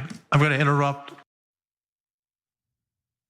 So that woman, Carrie Prejean Bowler, has been fired from Trump's Religious Liberty Commission. Maybe, we're not really sure, because there's some debate as to whether or not she actually could be fired by the person who tried to fire her, and that's because she claims, it was my personal Texas Lieutenant Governor Dan Patrick who was trying to remove her from the commission. Cenk, what's your 2 cents here on what we just saw? So I want you guys to remember that this is a Religious Liberty Commission. And they're like, shut up about your stupid religion and what Catholics think. We're busy here trying to protect Israel. And you're gonna see here, that's exactly what happened. And then I don't know if Dan Patrick is allowed to fire her, but he tried. And then she said no. So what's gonna happen next? I don't know, but let's get all the facts and then figure out, has she been fired or hasn't she? And is anyone ever allowed to say anything against Israel, or will you lose all of your rights, your speech rights, your religious rights? And this is from the Religious Liberty Commission. Yeah, we're gonna see exactly what that even means, the religious liberty, which religion. So the news came in the form of a post on X from Texas Lieutenant Governor Dan Patrick, who also happens to be the chair of this Religious Liberty Commission. So here's what he wrote on X. He said, Carrie Prejean Bowler has been removed from President Trump's Religious Liberty Commission. No member of the commission has the right to hijack a hearing for their own personal and political agenda on any issue. This is clearly without question what happened Monday in our hearing on anti-Semitism in America. This was my decision. So he says it was his decision. Patrick and Israel's defenders are now furious with Prejean because she asserted that anti-Zionism is not anti-Semitism, and she challenged her fellow commission members on it. Take a look. What I'll say is that Natan Sharansky says there's 3 things that you shouldn't do with Israel. You shouldn't delegitimize it, you shouldn't demonize it, and you shouldn't apply a double standard. You can abide by those 3 things, you're not anti-Semitic. So by not being a Zionist, does that make you an anti-Semite? I don't think you need to be a Zionist to support a country that defends itself and is free and religious in a hostile neighborhood. So is anti-Zionism Hold on, anti-Semitism? one second, Carrie. Yes. It is. It is? Sorry. Yes. Undoubtedly, anti-Zionism is anti-Semitism, and undoubtedly, and one does not have to support the specific policies of the government of Israel, but to not support the right of Israel to exist, which is what anti-Zionists do, while not taking that same stand to the 28 Muslim countries and 13 Christian countries in this world, is a double standard, is hypocrisy, and is absolutely anti-Semitism. All right, so she also asked some tough questions that made people like Shabbos Kestenbaum look bad. Since we've mentioned Israel a total of 17 times, are you willing to condemn what Israel has done in Gaza? No, because I unilaterally reject that it's not a genocide. The only genocide ever carried out was on October 7th when Hamas tried killing every man, woman, and child they could possibly find. Hang on, let me respond. 70,000 innocent civilians killed? Let me respond. So first of all, you won't condemn that? And Carrie, just on the record. He's already. Excuse me. Okay. As chair of the committee, I think it's important we have this discussion. I agree. I'm happy to answer. And Carrie, I think we'd be great friends. Yeah, I'm happy to answer. Carrie, we have had the discussion. Good questions, good answers. This is a commission on religious liberty.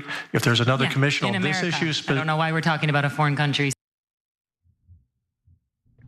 So the corporate media, since including Israel, widely has now painted her as an anti-Semite. You can see in this headline from the Times of Israel, it says, former Miss California ousted from White House commission following anti-Semitism row. Bowler initially refused to step down from Religious Liberty Advisory Body after derailing a panel on Jewish hatred with repeated claims that anti-Zionism isn't anti-Semitic. So as to whether or not she's been fired, she claims that Dan Patrick doesn't actually have the right to boot her from the commission. And she wrote this lengthy post directed at Dan Patrick, explaining why he can't actually do that. So she wrote this whole thing. It says, "I'm writing in response to the claims that Mr. Patrick removed me from the Religious Liberty Commission. As the name states, it's Trump's Religious Liberty Commission, not Dan Patrick's. You did not appoint me to the commission and you lack the authority to remove me from it. This is a gross overstepping of your role and leads me to believe you are acting in alignment with a Zionist political framework that hijacked the hearing rather than in defense of religious liberty. We serve as equals on this commission. Just as I can't remove you, you can't remove me." Yeah. She goes on to say there's even more. She says, "I recommend you reread the executive order, blah, blah, blah. I know POTUS cares about religious freedom, which is why you appointed me." And then she ended her post by declaring this. She says, "I refuse to bend the knee to Israel. I'm no slave to a foreign nation, but to Christ our King." That's who we've got on a commission for our country. And media organizations like CNN have received confirmation from the White House that she has actually been fired, but her name is still on the White House website about the commission. So the end of the story is that no one knows what is the status of this, but we did see her ask some really critical questions of this commission. And it's like what she was saying at the end there, Cenk, why are we talking about Israel in this United States commission? Yeah, so she says Christ is king, so that's not for me, that's for her, she's a Catholic. And I thought the commission was about religious liberty, and it turns out no.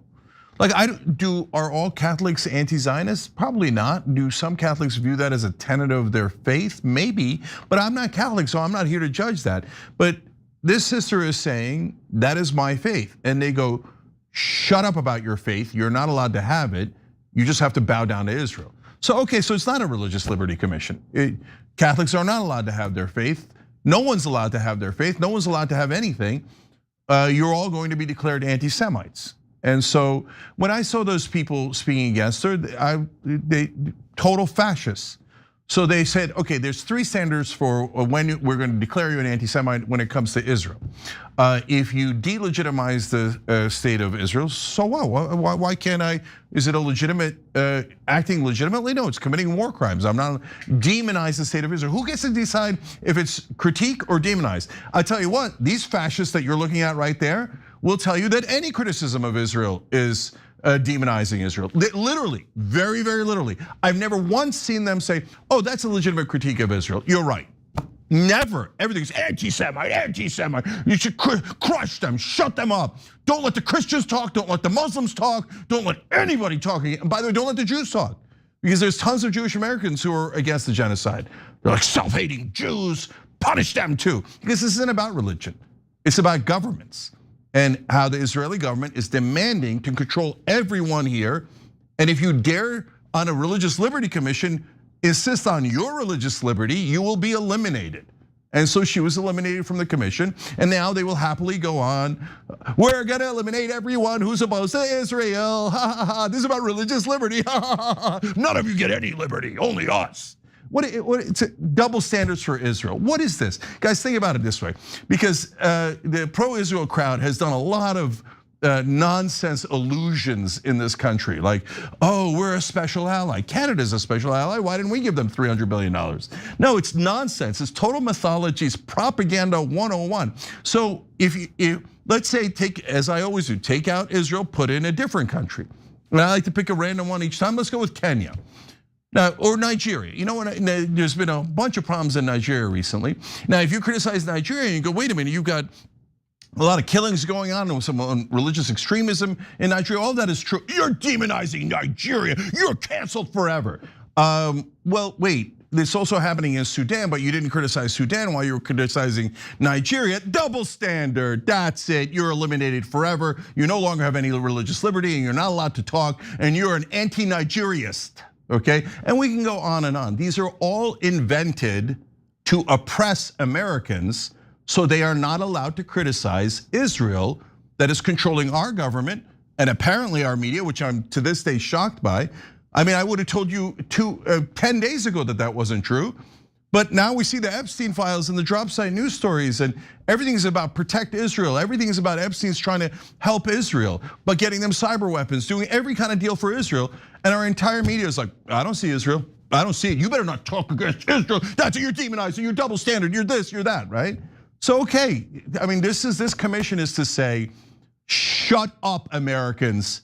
You're not gonna have any liberty at all. And if you dare to stand against mighty Israel, we will destroy you.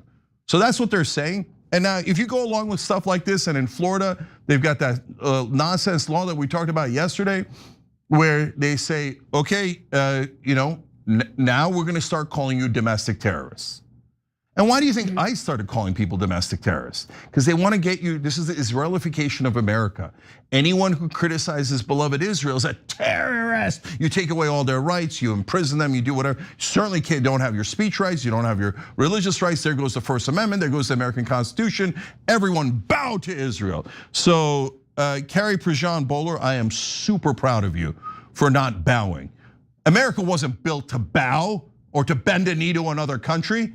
And what they're doing now is super obvious. If you let these Israel mafia thugs oppress all of us, they'll do it till the end of time and we'll all be Palestinians.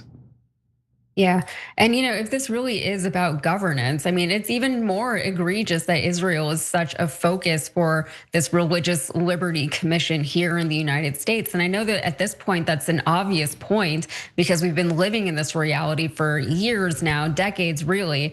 But, it has been just the last few years that the American people have become acutely aware of, as a matter of fact, of how much Israel is involved in our government at the federal level and even trickling down to the state and local levels, right? Dan Patrick is my state lieutenant governor, and he felt probably that he had the authority to remove Prejean Bowler from the commission because, he does whatever Trump wants him to do and Trump backs him up. That's how it works here in Texas, Also, as far as Israel and the people who are defending Israel, especially on commissions like this one, they know that they're losing the PR war. They know that this is the first time really in American history that the American people have a disapproval rating or more Americans disapprove of Israel and its influence here in the United States than ever before, right? This is the first time that we've seen more Americans support the Palestinians and the people of Gaza than the people of Israel. And once people are aware or have been made aware of what is really going on over there and how influential Israel is and how it affects so many different facets of life here in the United States, they can't unsee that. They can't unlearn that information. And now it's just a matter of like, okay, well, how deep does this go? And how much is it affecting me? And which of my politicians are bought out by Israel? And why? Why are we still giving them so much of our money? So these are things that are not gonna go back into the closet. You can't put the toothpaste back into the tube. And that is why we're seeing such radical reactions to someone who's sitting on this commission just asking questions. Yeah, last couple quick things here. Number one, he said it's not a genocide, right? So, okay, now if you call it a genocide, you're gonna be called an anti-Semite, and you're gonna be fired like she was, and there's gonna be consequences in America for daring to say things. But wait a minute, almost all the genocide scholars in the world say that it's a genocide. That's it, all the genocide scholars are anti-Semitic. They should be fired, canceled, and there should be heavy punishment against them. Then number two, he said, October 7th, that's the only genocide that happened. Hamas tried to kill every civilian in Israel. Yeah. So they had it's true, it's terrible. They had a 67% kill ratio. Israel has an 83% kill ratio in Gaza. Much bigger terrorist per capita, murders more civilians on purpose. There's no question about it. It's in the stats, and that's from the Israeli press, straight from the IDF. They've done 70 October 7th. Oh no, but since you stated that fact, Cenk, you're now demonizing Israel, anti-Semite, that's a cancel forever. And number three, the guy said several times, she did a great job of questioning them. They said, yeah, anti-Zionism, meaning if you criticize the state of Israel, is anti-Semitism. And your life will be ruined now by this Religious Liberty Commission, okay? Has nothing to do with liberty, it's the exact opposite. It's to take away all of your liberties if you dare defy our overlords. And that is exactly what's happening now in this country. All right, we got to take a break. When we come back, so finally, ICE is leaving Minnesota, so we can celebrate that. We'll talk about why, and I hope we get to the story of what a lunatic Kristi Noem is. All right, we'll be back.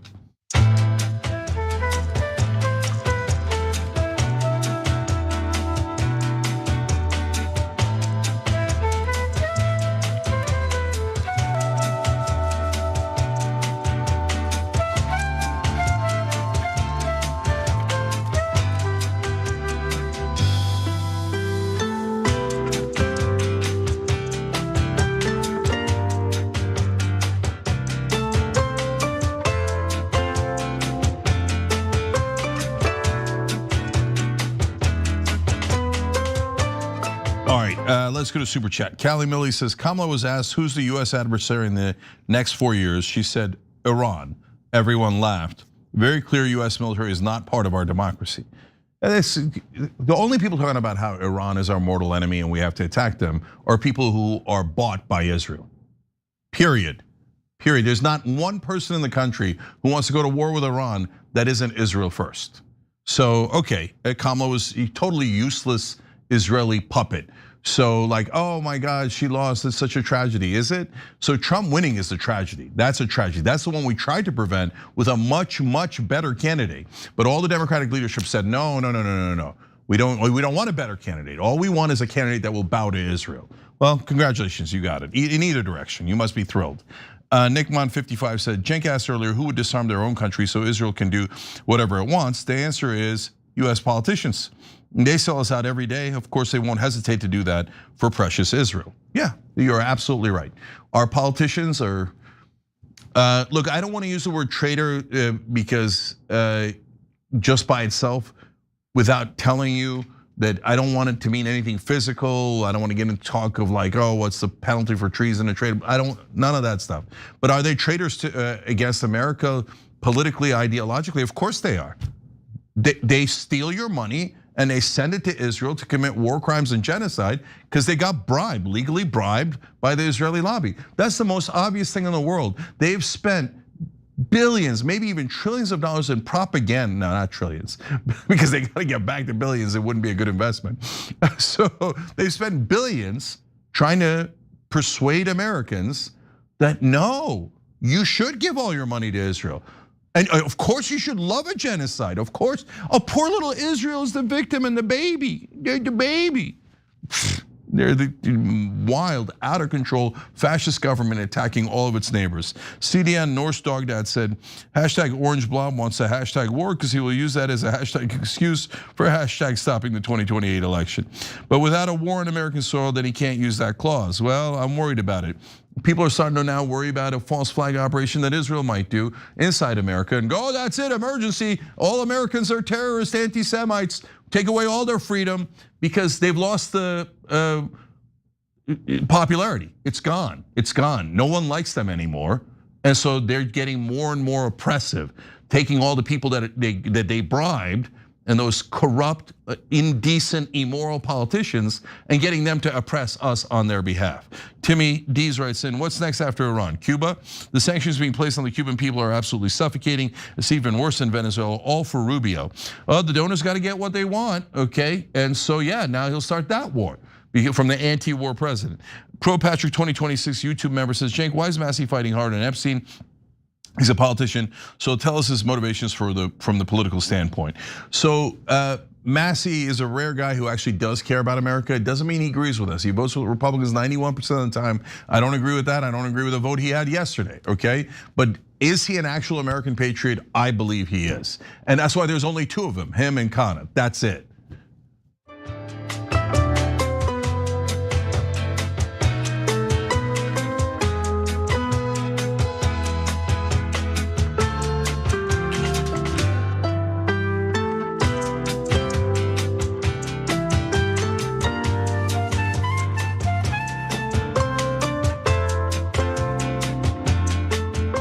Back on TYT, Cenk and Yaz with you guys.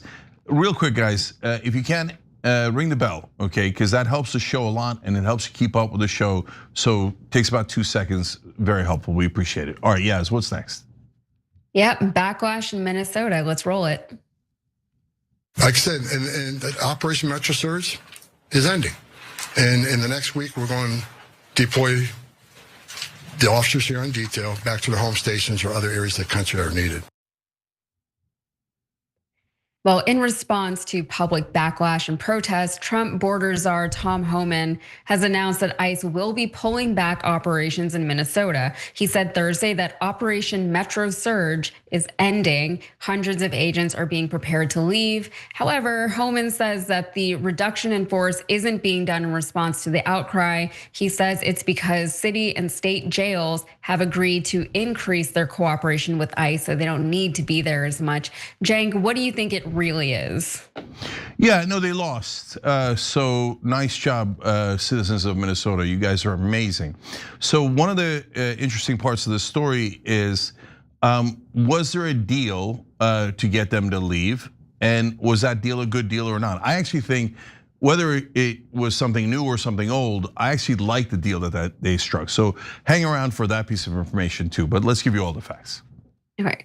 So in Minneapolis, Homan originally said that 700 of the 3,000 officers would be withdrawn, but protesters and the city fought for even more. Homan insists that 4,000 Minnesotans have reportedly been detained and that the department had targeted dangerous individuals. However, information about these detainees has not been made public, which has been a point of serious contention with Minnesota Attorney General Keith Ellison, who had this to say. Homan's announcement came as Minnesota Attorney General Keith Ellison testified on the surge before the Senate Homeland Security and Governmental Affairs Committee, urging Congress to bring an end to the raids and to use its oversight powers to disclose the names of Minnesotans who had been detained and deported. Ellison also urged senators to require ICE to provide a full account of everyone stopped, detained, arrested, and deported during the surge, and to order the federal government to conduct investigations in partnership with Minnesota into the shootings of Renee Good and Alex Preddy. He also asked immigration and border officers to stop concealing their identities and stop masking, stop racial profiling, stop conducting warrantless searches. So Cenk, I mean, this does sound monumental. It does sound like a victory for the people of Minnesota, but also for the people of this country, because ICE, we're gonna talk about this a little bit later, but ICE is wildly unpopular across the nation right now. And this does feel like, I know it's weird to celebrate these days, but it does feel like a celebration. No, it's definitely a celebration. Are you kidding me? The American people won. So what Donald Trump does is he pushes the envelope and he goes as far as he possibly can. And he's constantly trying to accumulate more power and wealth. That's what he's obsessed by, right?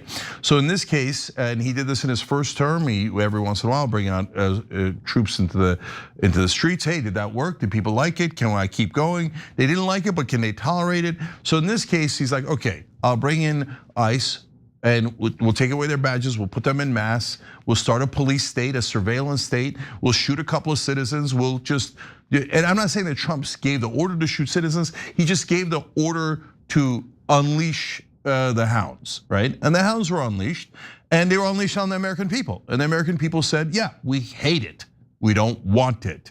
So now he's gonna tuck his tail between his legs and scatter away, which is great. Like I like that Trump does taco, right? Yeah, he chickens out on the tariffs, he chickens out on, that's not a bad thing. Like he's at least realizing that if he keeps digging, he's gonna wind up at like a 0 approval rating. He's already in the 30s and this has already cost him big time. So he's at least backpedaling out of there. Good, wonderful.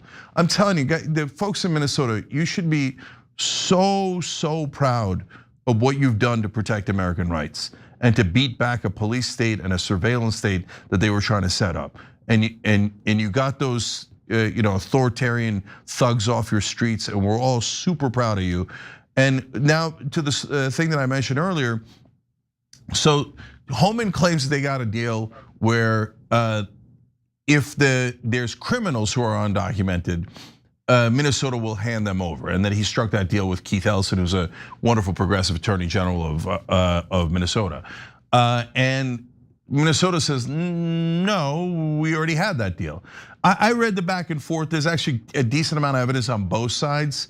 And at the end, I decided I don't really care who's telling the truth. The bottom line is they're both saying, yes, they're going to turn over undocumented criminals to the federal law enforcement and border patrol, et cetera, in an organized way, so it's not chaotic, it's not in the streets. It's as they're coming out of jail, federal law enforcement will come and remove them. But that's actually a popular thing, and most Americans are in favor of that. So I consider this a win-win. That's a good policy, whether they already had it in Minnesota or not. And the ICE thugs are off the streets. Win-win. Yeah, and also, credit to where it's due to the people of Minnesota and to Minneapolis specifically. They had a lot of support from their mayor and from their governor, Tim Walz and Jacob Frey. And, we've seen Trump try to do these things in places like Los Angeles, but in Minneapolis, it really was the worst. And we saw the deaths and we saw the entire nation rally around them. And it was a continued concerted and pinpointed effort that we saw in Minneapolis. And it did reap something good. And yeah, I'm skeptical to be like, "Woo, this is a win," but I guess it is a win. And you know what? There are some more wins. Okay, so elsewhere in Trump's immigration nightmare that he has created for himself, a Trump-appointed judge issued an emergency restraining order saying that DHS violated the constitutional rights of non-citizen detainees by blocking their access to lawyers once detained and denying them confidential communication. All right, so a US District Judge, Nancy Brassel, her ruling that policies and practices at Bishop Henry Whipple Federal Building all but extinguish a detainee's access to counsel marked the 45th time that a judge nominated by President Trump had ruled against his mass detention agenda per Political Review. So that's 45 Trump-appointed judges who have now ruled against Trump's detention policy since July of last year, but 373 judges in total have ruled against his detention policies. And this was in response to a class action suit filed last month against ICE, DHS, and Kristi Noem. So in her ruling, Brassel said that ICE planned to surge into Minneapolis without considering first the constitutional rights of those that it planned to detain. ICE alleged that to honor those rights would result in chaos. They were like, it's too much trouble. So Brassel wrote in her statement, she said, the Constitution does not permit the government to arrest thousands of individuals and then disregard their constitutional rights because it would be too challenging to honor those rights. So inconvenient, it's constitutional rights. So this could be taken as a sign that even Republicans and conservatives are wary now of Trump's immigration policy. And we know that that is actually the case because we have polling now that shows us that 52% of Americans either somewhat or strongly disagree with ICE operations. And you can see we have a graphic here. Yeah, and most of that, 40% strongly disagree. Also, 51% of Americans also found ICE tactics to be too forceful, and slightly more Americans were found to approve of the ICE protests compared to those who disapproved of those protests. Additionally, since Trump took office, ICE saw its approval rating fall 30 points from +16 to -14.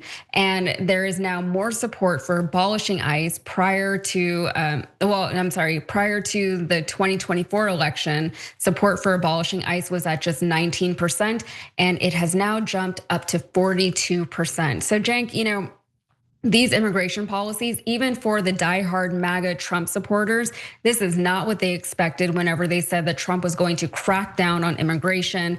And he did, and he said, we're gonna have ICE out there, and we're gonna, we're gonna arrest all these gang members and terrorists and criminals and whoever else, he said, and they believed him. And then whenever they saw their lawn people and they're just the people down the street and grandmothers and children, literal children being detained, they said this isn't what anybody asked for. And of course, there's still people who are supporting what Trump is doing and what ICE is doing.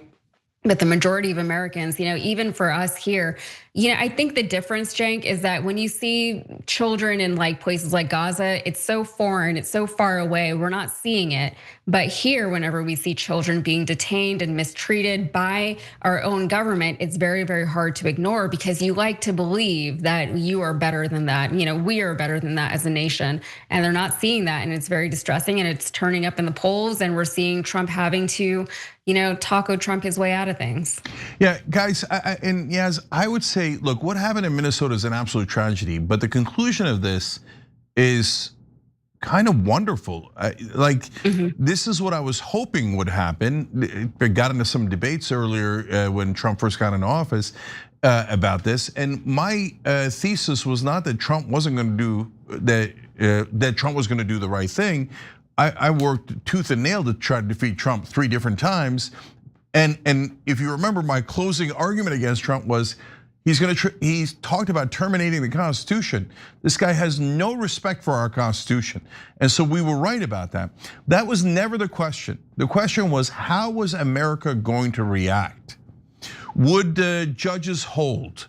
Would our institutions hold? Would the American people hold?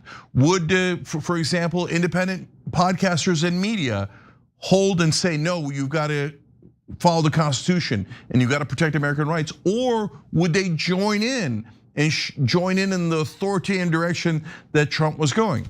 And we have fantastic news. He lost almost all of the independent podcasters and the independent media. He lost the American people. The American people stood up in Minnesota in a beautiful, super patriotic way. And at the end, he lost the judges too. And so when you go to court, you can't BS your way out of it. You have to have an actual legal argument and you have to have facts. And even dozens of Trump appointed judges are saying what they've said every time he goes into court, almost every time he goes into court, like he did with that nonsense stolen election claims. Brother, you have no evidence and you have no legal basis for any of these arguments. You must follow American laws and you must follow the Constitution. They held strong and America won. So it's not over. We still got plenty of time to go with Trump, and our democracy and our government will be tested again and again. But as long as you don't get pessimistic, see, guys, part of the reason why I said that I was optimistic that the American people would win against Donald Trump, we would hold and we would get to a better place, is because I believe in the people. I really do. I think that we actually care about these principles, and you did that. So when it gets tested again, we're going to hold again, okay? And we're getting tested in so many different ways. So stay true to the Constitution, stay true to this country. I love what you did, and you should take this as an enormous victory. Yeah, I mean, it is encouraging that somebody like Trump, even though he has gotten away with almost everything, he can't just do everything he wants. It is a nice reminder.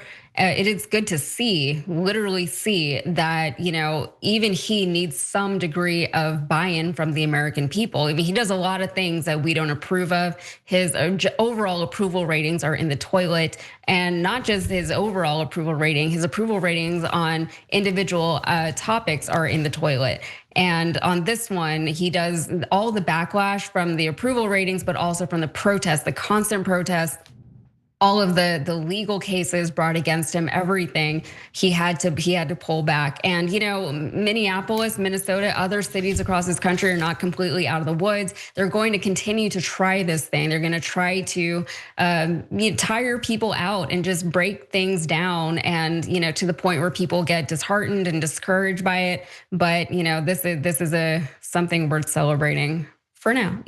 Yep. And right. Yeah, I'll concede to your optimism, Cenk. Thank you for that concession. Let's go optimism. All right, Operation Hope. We'll be right back.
back on TYT. Let's go to YouTube members. Emily Anna Amanda says, I love you all. I'm too stoned for this intensity. I've been watching Cenk and Anna for like 3 hours happily though. So man, that is a lot of Young Turks, so I hear you. But wait, like keep going though on the getting stoned business. All right, Grammy Laura says, Stone told us they were watching many years ago. Did people think they stopped? Of course they didn't. So those are YouTube members on Twitch. RSDJ1 said they only released the victims' names in the hope they could make them keep quiet or face lawsuits. Yeah, that's old Alan Dershowitz trick. Yeah, okay, oh yeah. Say one of the predators' names, that's it, we're suing you. Okay, so that's Dershowitz, that piece of crap. Elite Hunter says, political positivity is needed on all fronts.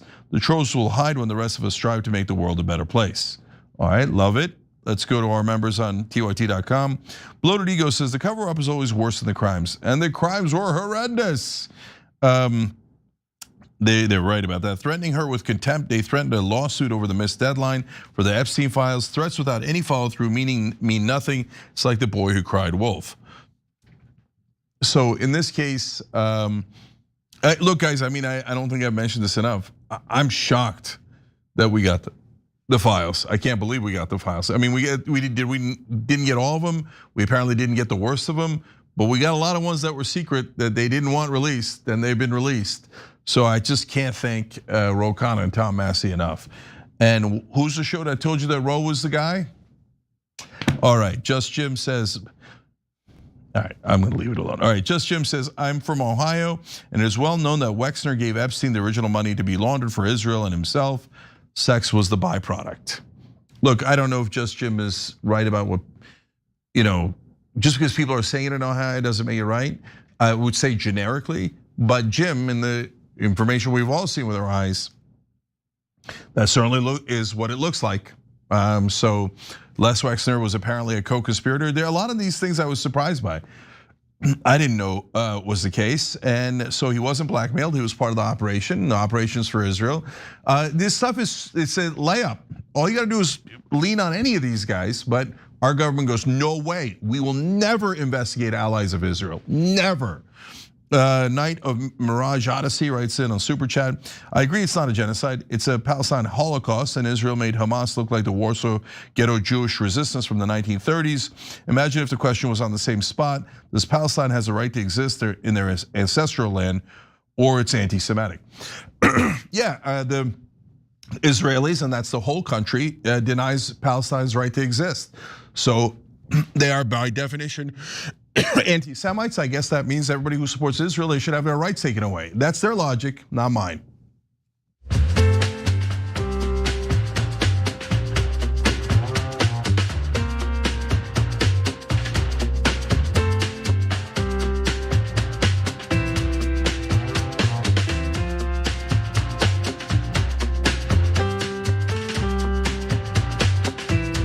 All right, back on TYT, Cenk and Yaz with you guys. We don't have enough time to do a full segment here, but I wanted to say a couple things. So first, we're going to talk to American hero, Lieutenant Colonel Anthony Aguilar in a couple of minutes on the revolution. He is running for Congress now. He's the one that was a whistleblower on the Gaza Humanitarian Foundation and all the people that they killed while trying to get food in Gaza. So looking forward to hearing from him. And I want to tell you about two shocking emails out of the Epstein files. I mean, of all the shocking stuff, I think this might be the most shocking. So again, of course, no one's allowed to talk about it, but we're gonna have the courage to talk about it. They are verified, they're definitely in the files. So that's gonna come up in a little bit. So yes, in the story we didn't get to about Kristi Noem and Corey Lewandowski and how they're just totally nuts and running Department of Homeland Security for their own political operation. Looks like she might be on her way out soon. We'll see how it goes. But I thought the most interesting part of that story was, and I'm fascinated by guys like this. So there's two helicopters they were taking, and they leave Kristi Noem's blanket in one, and they forget to bring it to the second one. They fire the pilot of the helicopter, which has no business with a blanket. He's the helicopter pilot. He's got to be paying attention, right? And they fired him for not bringing the blanket over. But then they had to rehire him because there was no other pilot to fly them home. Like, who's in charge here? And also, what kind of blanket is this? It was a very sentimental blanket. I'm guessing maybe she knit it herself or crocheted it herself, something like that, but the blanket was left behind and she tried to fire someone over it. And this is just who we have running our country. This is a secretary in our federal government. It's insane. And you know what, though? I do hope that she and Corey Lewandowski have a very happy Valentine's Day together with each other and not with their people who they're still married to, by the way. So that's like a whole other thing. But yeah, it's a very defunct way to run a department in a federal government. But that's what we have going on in this country today. Yeah. It's a great place for us all to be. Yeah, I mean, the firing someone over because you didn't have your blankie shows you how vicious and cruel they are. Rehiring him because you were such a dumbass and didn't know who was going to take you home shows you how incompetent they are. So that's a perfect. Yeah, I think the rehiring is my favorite part of that story. It's like you didn't check first before, like it's a pilot, you don't just like find a helicopter pilot, you don't just like have one of those in your back pocket, but exactly. It's just like it's very impulsive. It's just like low intelligence stuff going on. Yeah, with Corey Lewandowski and Kristi Noem, it's not overly surprising. All right, we got her on. Yaz, you're awesome. Thank you. Everybody check her out on Rebel HQ. That's on YouTube and all of our other platforms. When we come back, Lieutenant Aguilar, Colonel Aguilar, and also the shocking emails from the Epstein files. We'll be right back.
Welcome to the Revolution.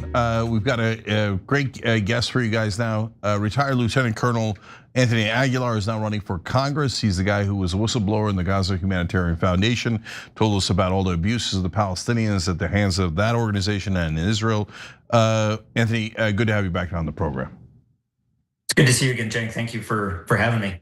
Yeah, no problem. So tell me about the race. Tell me where where you're running. Tell me about the primary, and then we'll get to the general election afterwards.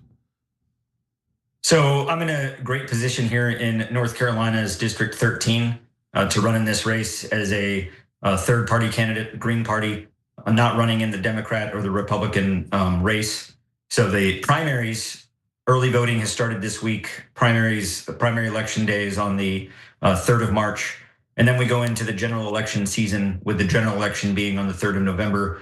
And here in North Carolina, every state, as you know, is slightly different with state law in terms of ballot and party and registration. So because of a landslide legal victory that the Green Party won in the last elections of 24, the Green Party is on the ballot. So I'm not going to be a write-in. I'm not going to be a petition candidate. Not going to no risk of being taken off the ballot or co-opted by the Democratic Party into their party.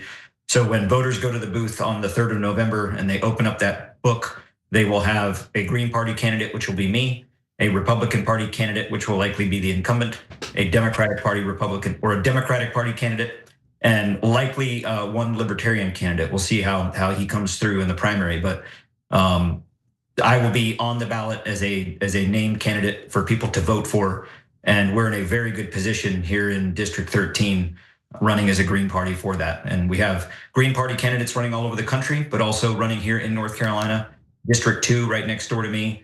We have a Green Party Republican running, or excuse me, a Green Party representative running in the Senate, and for not only for Carolina Senate, but also the US Senate. So yeah, we're in a good position, and I'm very excited about this election. I think we're in a very good position to win. So tell me why you chose not to run as a Republican or a Democrat. The Republican Party and the Democratic Party are two sides of the same corrupt coin, and they support a foreign government more so than they support the United States. They all take money from AIPAC and foreign lobbyist groups. The Democratic and the Republican Party are corrupt from the bottom to the top. We've seen some voices in each of those parties that are willing to stand up for values and be courageous, like a Massey and a Ro-Khanna, but they're all, for lack of better terms, that those two are even now outside of their party in terms of what their party wants them to do. They're almost their own candidates or their own representatives in terms of party affiliation. So I won't run with the Republicans and I won't run with the Democrats. And I've actually, it's been discussed with me, well, why don't you run as a Republican because better chance of winning, or run as a Democrat, better chance of winning. And then once you get into office, you can then run on your own platform as how you see fit. But I'm not going to start a campaign of being honest and representing the American people by lying to the American people. So I'm running as a Green. The Democrat and the Republican Party have demonstrated to the United States that they are one and the same. They are not a choice. They are a dilemma of option. It's the least worst of the two when voting. And I want Americans to know now that you have a choice. You have another option, and it doesn't have to be business as usual. Yep. So let's talk about the district, because it's a pretty Republican district, right? So in a district that's that solidly Republican, how does someone like you win? I mean, well, I want to get into your policies in a second, but tell me about your overall strategy for how to win in a district like that. Well, this district is primarily Republican in its traditional voting, but what we've seen now is that most voters are now leaning towards unaffiliated or independent, and they want a good candidate. The incumbent, who is in now, won last year as a Republican because no one else ran. But what I bring to value as a candidate in this district, the Republican, it doesn't even live in this district. The Republican of this district, who is currently in office, Brad Knott, takes money from AIPAC and is Israel first in his policies. So he's dug himself a deep hole when it comes to explaining to the constituents of this district why he stands on those values rather than with the American people. So I think that I bring a lot of values that this district wants in terms of, I was a veteran. I served in the military. The majority of this district in the southern counties are veterans or currently serving, because the southern counties, Lee and Sanford, touch Fort Bragg, very big military community. The incumbent didn't serve in the military. He comes from family money, big money, and he doesn't even live in the district, and he takes AIPAC money and he puts Israel first. So I think we have a pretty strong platform to oppose that regardless of what party. I think this year in this district and around the country, we're gonna see voters voting on candidates, not on party. And part of it's name recognition and getting my name out there, who I am as a candidate. And I think that I think that I've shown the American people over the last 7 months in my advocacy for not only Palestinians, Gaza, what we've seen in this country with ICE, but also that I've shown the American people that I'm willing to stand up to power. I'm willing to stand up on the front line. I'm willing to speak truth to power, even if it leads me to getting arrested in Congress. Or, I've served this country for 25 years. I will take a bullet for my fellow countrymen, and I want to serve. I want to serve in Congress, not be in Congress. I want to serve in Congress. So I want to find out a little bit more about who you are as a person, because we've talked before about all the abuses that you blew the whistle on in regards to Israel and how they're using Americans and all the horrible tragedies that happened to the Palestinians there, et cetera. First, real quick question. So obviously you're not taking Israeli lobby money. That would be the most counterintuitive thing I ever heard. But you're also not taking corporate PAC money? I'm not taking money from any PAC. Super PAC, small PAC, little PAC, big PAC, pro PAC, anti PAC. I'm taking no money from PAC, corporations, military industrial complex, lobbyists, nothing. I am not taking corporate money or PAC money in any way whatsoever. Furthermore, as a candidate, I am a true believer in the emoluments clause of our Constitution, both for congressmen and for the president, not only in foreign money, but domestically. And I believe in the letter of it, but I also believe in the intent of the emoluments clause, that anyone in Congress should be in no way in a position ever to take advantage of the American people based on their position of power. That means financially, that means politically, that means personally. So when I win this seat, I will go to Congress with no backing from, or no financial, I will be in no one's pocket, is a better way to put it. I will not take money from the lobbyists, from the groups, from the big corporations. And I will also go in a very financially neutral position to where I don't invest in the stock markets. I don't have stocks, bonds, an IRA, retirement fund. I don't put my money into the government to where any choice that I'm going to be making, example, block the bombs, HR 3565. We're in a ceasefire right now, but we can't get Congress to agree to stop providing offensive weapons to Israel. And if you look at every congressman that hasn't signed on, they either take AIPAC money or they have heavy investment in the military industrial complex, to where it doesn't cross the line of violating the emoluments clause, but it sure does get pretty darn close. And for me, I'm not even going to make that a question. I will in no way ever put myself in a position where I can take advantage of the American people. So, almost everybody we have on here doesn't take corporate PAC money or Israeli lobby money, and that's why they're on here. But I don't want the audience to be misled. Almost every Republican takes corporate PAC money, and the overwhelming majority of Democrats take corporate PAC money. We're just bringing you the candidates who don't. And when they don't, by the way, they need your help more. So Aguular for USCongress.com, Aguular for USCongress.com, and we'll put the link down below in the description box as well if you're watching this later on all the different platforms. And I'll just say on that too, that if a Green Party candidate beats a Republican in that district, it'll be an earthquake.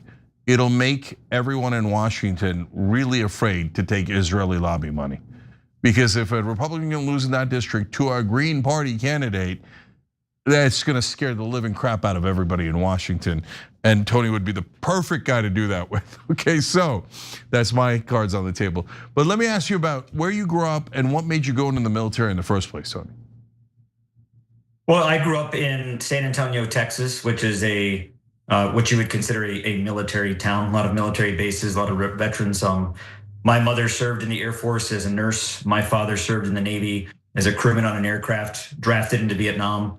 I went into military service very young at 17, and then applied to West Point and attended West Point, and then served for a total of 25 years in the Army and serving our country and serving the values that our Constitution espouses. And my experience in Gaza and what I witnessed in Gaza was a paradigm shift for me, more so of a paradigm shattering of the US government complicity in not only what's happening in Palestine to Palestinians in Gaza, but in all the wars that we fought, wars that I have fought and bled in, wars that I've lost brothers and sisters in arms in. and knowing that now, realizing the lies of this government. And it's really shown me, the triune nature of our nation, of our democracy, with the government, governing, and the governed. And our governing right now is corrupt and bad because the government is corrupt and bad. While the governed, we suffer. And in serving my country for 25 years, I could have rode off into the sunset, taken my retirement, hung it up, and said, "Hey, somebody else do it. I will sit back and watch." But I can't. I can't. I can't go into the attic of life and pull up the ladder and say, "Hey, hope y'all do okay in that house fire down there." I can't. So I'm jumping back into the front line. I'm jumping down back in to make a change, to do something, because the American people need to realize, and I think more of them are realizing, that right now, what we face in this country with the people in power, Democrat and Republican, is an existential crisis of foreign influence deeply gripping our nation. And we have to break that. We must break that. And to your point, here in North Carolina District 13, to beat the Republican, we will. The tectonic plates are shifting and there will be an earthquake, and Washington will wake up to where you're gonna put another country first. You're gonna give billions of dollars in tax money not accounted for and in no way held to an accountability for a foreign government. Well, we're not gonna do that. We're not gonna take that anymore. We're not going to put up with that anymore.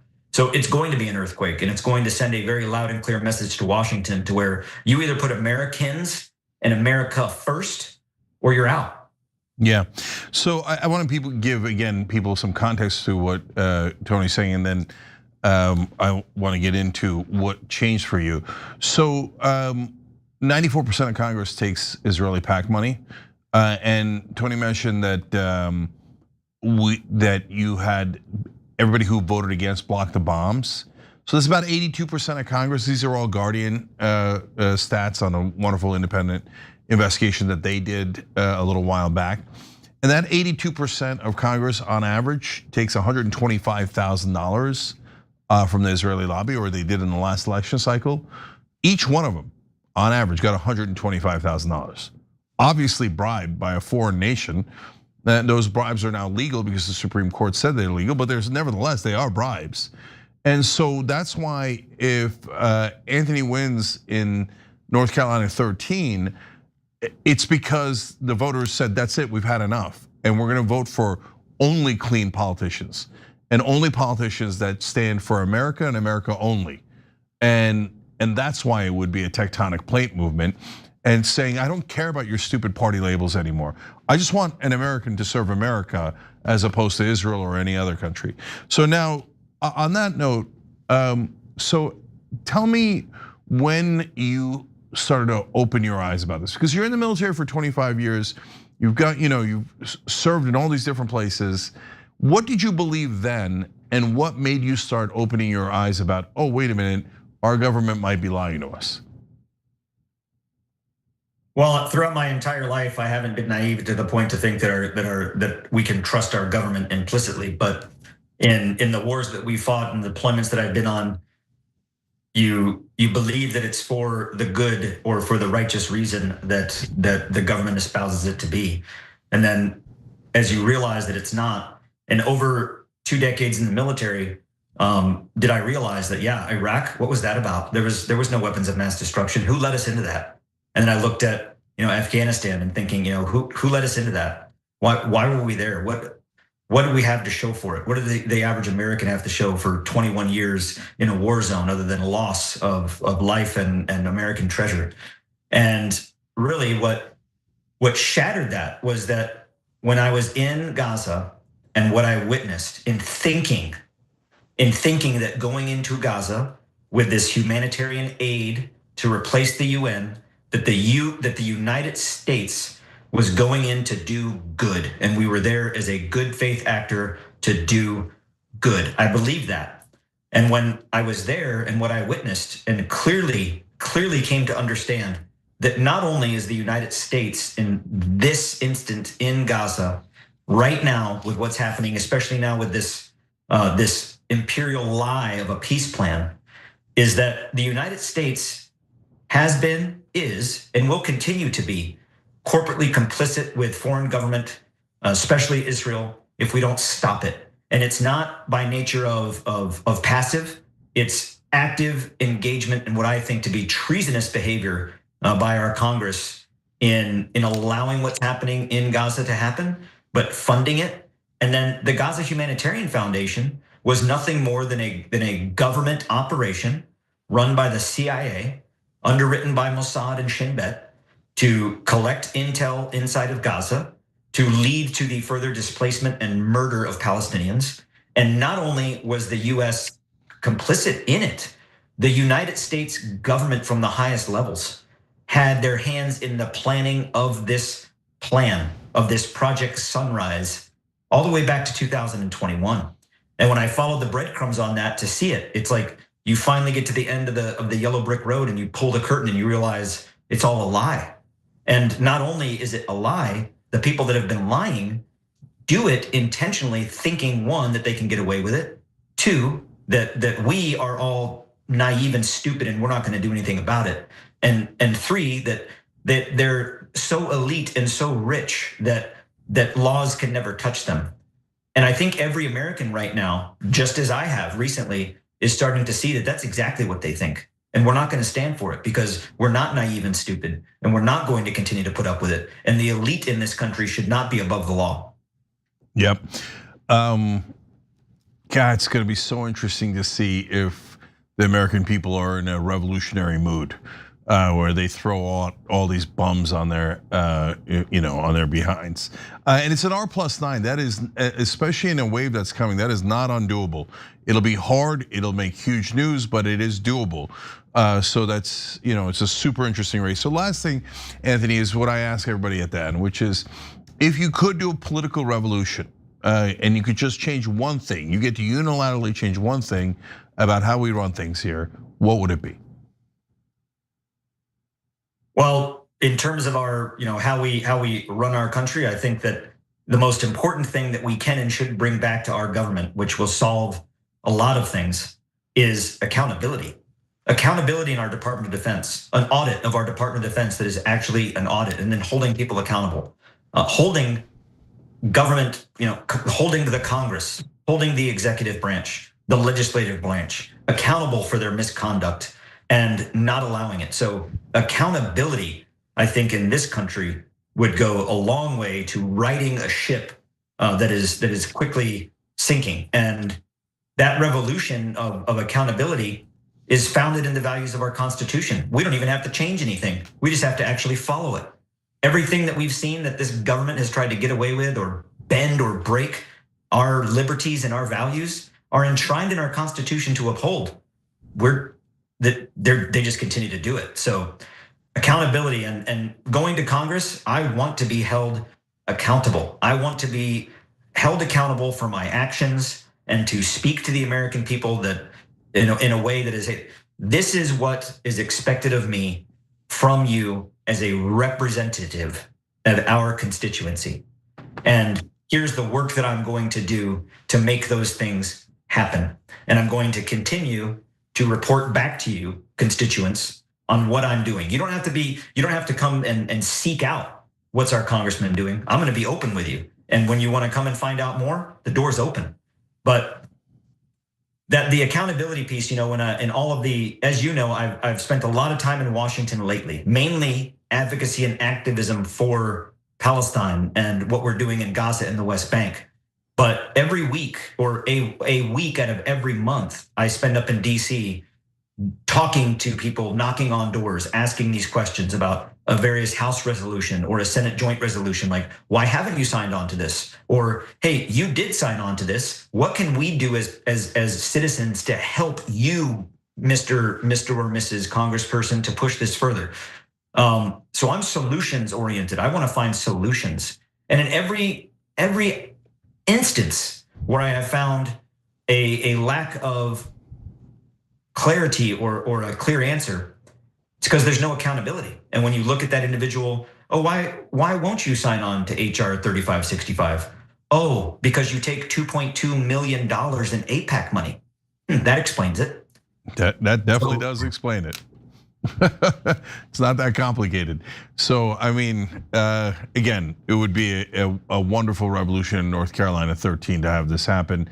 You're the right guy to do it. Retired Lieutenant Colonel Anthony Aguilar, and his website is aguilarforuscongress.com, and we'll have the link down below. Thank you for joining us. We really, really appreciate it. Thank you, Cenk. Appreciate it. It's always good to see you. All right, good to see you. Go get him. All right. So guys, I think that Anthony is a literal American hero, and he's running for Congress. And so, what else do you want in terms of options to make a difference? And my God, Green Party beating Republicans in North Carolina 13 would be beautiful, amazing. In the past, I would have said no chance. These days, he's right. Tectonic plate movements. I've never seen a change in the country this large. All right, I do have one more story for you guys in this episode of The Revolution because I was so amazed by it. I really, really wanted to bring it to you guys. You ready, everybody? All right, here we go. So, in the Epstein files, we find 2 emails that are shocking. Now you're gonna say, wait a minute, aren't all the emails shocking? I mean, there's missing babies, there's torture videos that people are talking about, girls 9, 10, 11, it just couldn't get any worse. Until you found these 2 emails. Now these are gonna make you go, wait a minute, what in the world? And these are from the Justice Department's website, from the Epstein files, emails actually sent. So first one is to Ghislaine Maxwell. It's from Ed Epstein. Okay, interesting. Well, now that's not that surprising that Ed Epstein would be talking to Ghislaine Maxwell, but what's interesting is that's January 6th of 2003, and the subject is Shadow Commission invitation. Wait, what? And they say, any interest in being on the Shadow Commission on 9/11? The membership list is secret. Ed Epstein. Wait, there was a shadow commission? Do we know about that? I don't know about that. Did you guys know about that?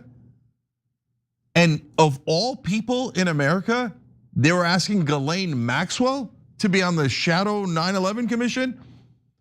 So did that exist? What did they decide?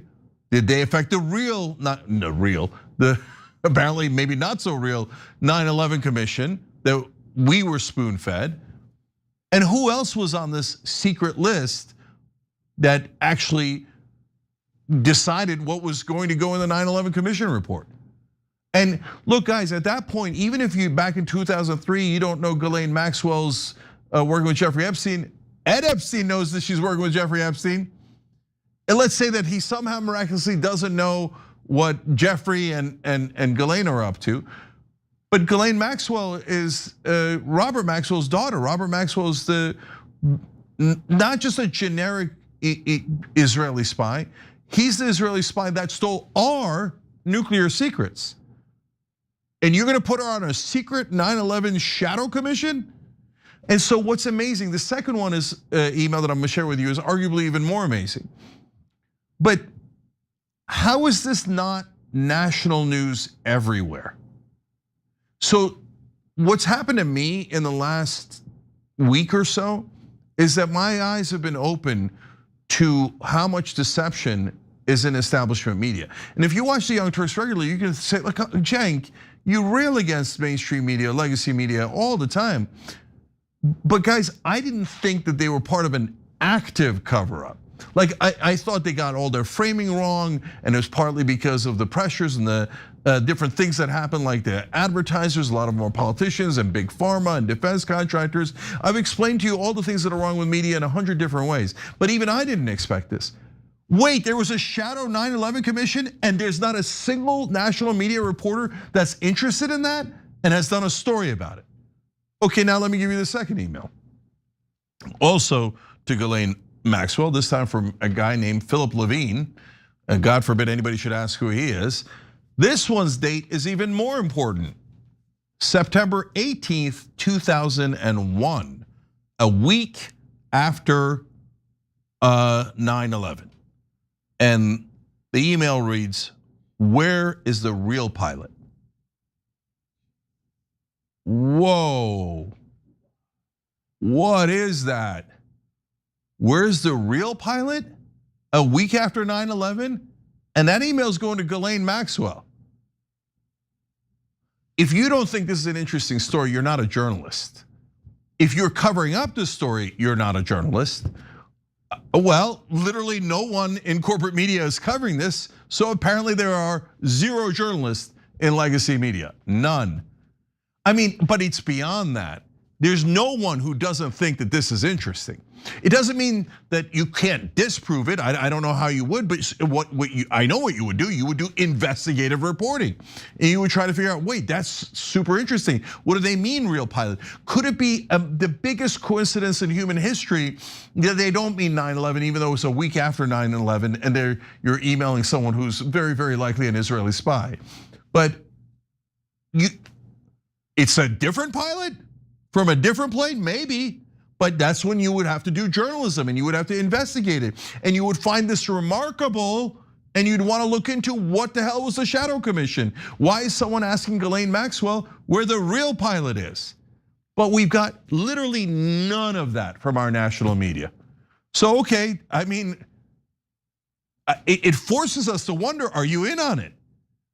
I mean, if you had told me even a week ago, 2 weeks ago, the entire national media will find out that 9/11 might not have happened in the way that we think, and they'll bury it, even though it's it would be the most interesting. I mean, this has got Pulitzer Prize written all over it. The most interesting story there is, what actually happened on 9/11. And they're like, nope, we're not interested in it. No, okay, that's full mask off. I don't trust anyone in national media anymore. And I don't think it's done at the reporter level, but the editors, the publishers, the producers on cable news, the executives, so you see this and you don't do it. You forbid, I assume. I mean, is there not a single journalist who's like, guys, we got to do a report on this? Well, that would be also remarkable. My guess is there were at least a couple that were like, can we do a story on this? This looks like the most remarkable story we've ever seen. And apparently they were told, no, you're not allowed to do a story on that. That is incredibly strange. And so now I said she's almost certainly an Israeli spy, not just because her dad was the legendary spy, and not just because our government seems to be protecting Israel at every turn. I mean, again, that is remarkable. Robert Maxwell steals our nuclear secrets and then shares them with the Soviet Union to get Israel more goodies from the Soviet Union, and we don't arrest them because they say it would cause an international incident and embarrass the Israelis. Well, if you steal our nuclear secrets, of course you should be embarrassed and you should be in prison. We didn't even bother trying to arrest them. So, and then if you look at the drop site news stories, Jeffrey Epstein is procuring cyber weapons for Israel. He's doing a deal with Russia, Mongolia, African countries, all with Israel. He's donating to the IDF. He's got a IDF sweatshirt on. He goes to Israel and can meet with the prime minister anytime he wants. He has the Israeli prime minister stay at his house 30 times. He has Israeli spies stay at his house. And not one national media story about his connections to Israel and Ghislaine Maxwell's connections to Israel. I don't know that a single legacy media outlet has run a story about who Ghislaine Maxwell's dad is. Come on, how is that not interesting? No, that means you're not in the news business. You're not trying to cover the news, you're trying to cover up the news. So guys, I don't have all the answers for you here. These are 2 emails that are in the files. But I do know that I now deeply, deeply question what happened in 9/11. And I said that online today, and a whole bunch of establishment people, mainly Democrats as far as I could tell. How dare you? Oh, that is it. I'm now canceling you, and I will know you are not legitimate anymore. Hey, waiter, not legitimate, please remove him from the facilities. Brother, I've been canceled 28 times. Go for it, get in line, okay? I'm not going to be quiet about this. What do you mean, where's the real pilot? Is no one going to ask Philip Levine or Ghislaine Maxwell, what do you mean, where's the real pilot a week after 9/11? What the hell is the Shadow Commission on 9/11? Who was in it? And what did you guys decide? And how did you affect the US government? These are the most natural questions. If anybody tells you not to ask those questions, they work for another government. They don't work for us. They're not for America. They're for a different country, and a country that appears to be oppressing us. And even if they didn't do this, and they certainly did a lot of things that we've seen in the Epstein files, keep asking questions and do not be afraid to be an American. We have a right to free speech, we have a right to our opinions, and we have a right to fight for this country. And don't let anybody threaten you or intimidate you or bully you with ideas of cancellation and how you'll be forever tarred as illegitimate if you don't bow your head and stop asking questions. All right, now I want to know, where is the real pilot? Who was the real pilot, and what the hell happened on 9/11? These Epstein files have been amazing, and the last thing I'll do is a shout out to two American heroes, Ro Khanna and Tom Massey. If it wasn't for them, we would have never gotten these emails. I hope that this opens up something bigger and we find out what actually happened. But I guarantee you our entire government will try to cover it up. They've had these emails all along. They've had them since 2001. And they covered it up. So our government is compromised. They're not on our side. They were hiding the truth from you. That is indisputable now. And our media currently, as we said, is also part of the cover-up. So on the Young Turks and on TYT as a network, we're never gonna let you down. We're gonna give you the honest truth, no matter what people say about us, no matter what the rest of the news media is doing, we're gonna give you the best we got and be honest with you no matter what. So these are two real emails in the Epstein files on the Justice Department website. You could look it up yourself. And if you're not asking questions about 9/11 after this, well, you're the kind of sap that corrupt people inside the US government and potentially inside the Israeli government love. Do not let them program you. Do not let them make you bend a knee and stop asking questions. Americans have to get together and fight back politically and get our government back. Young Turks.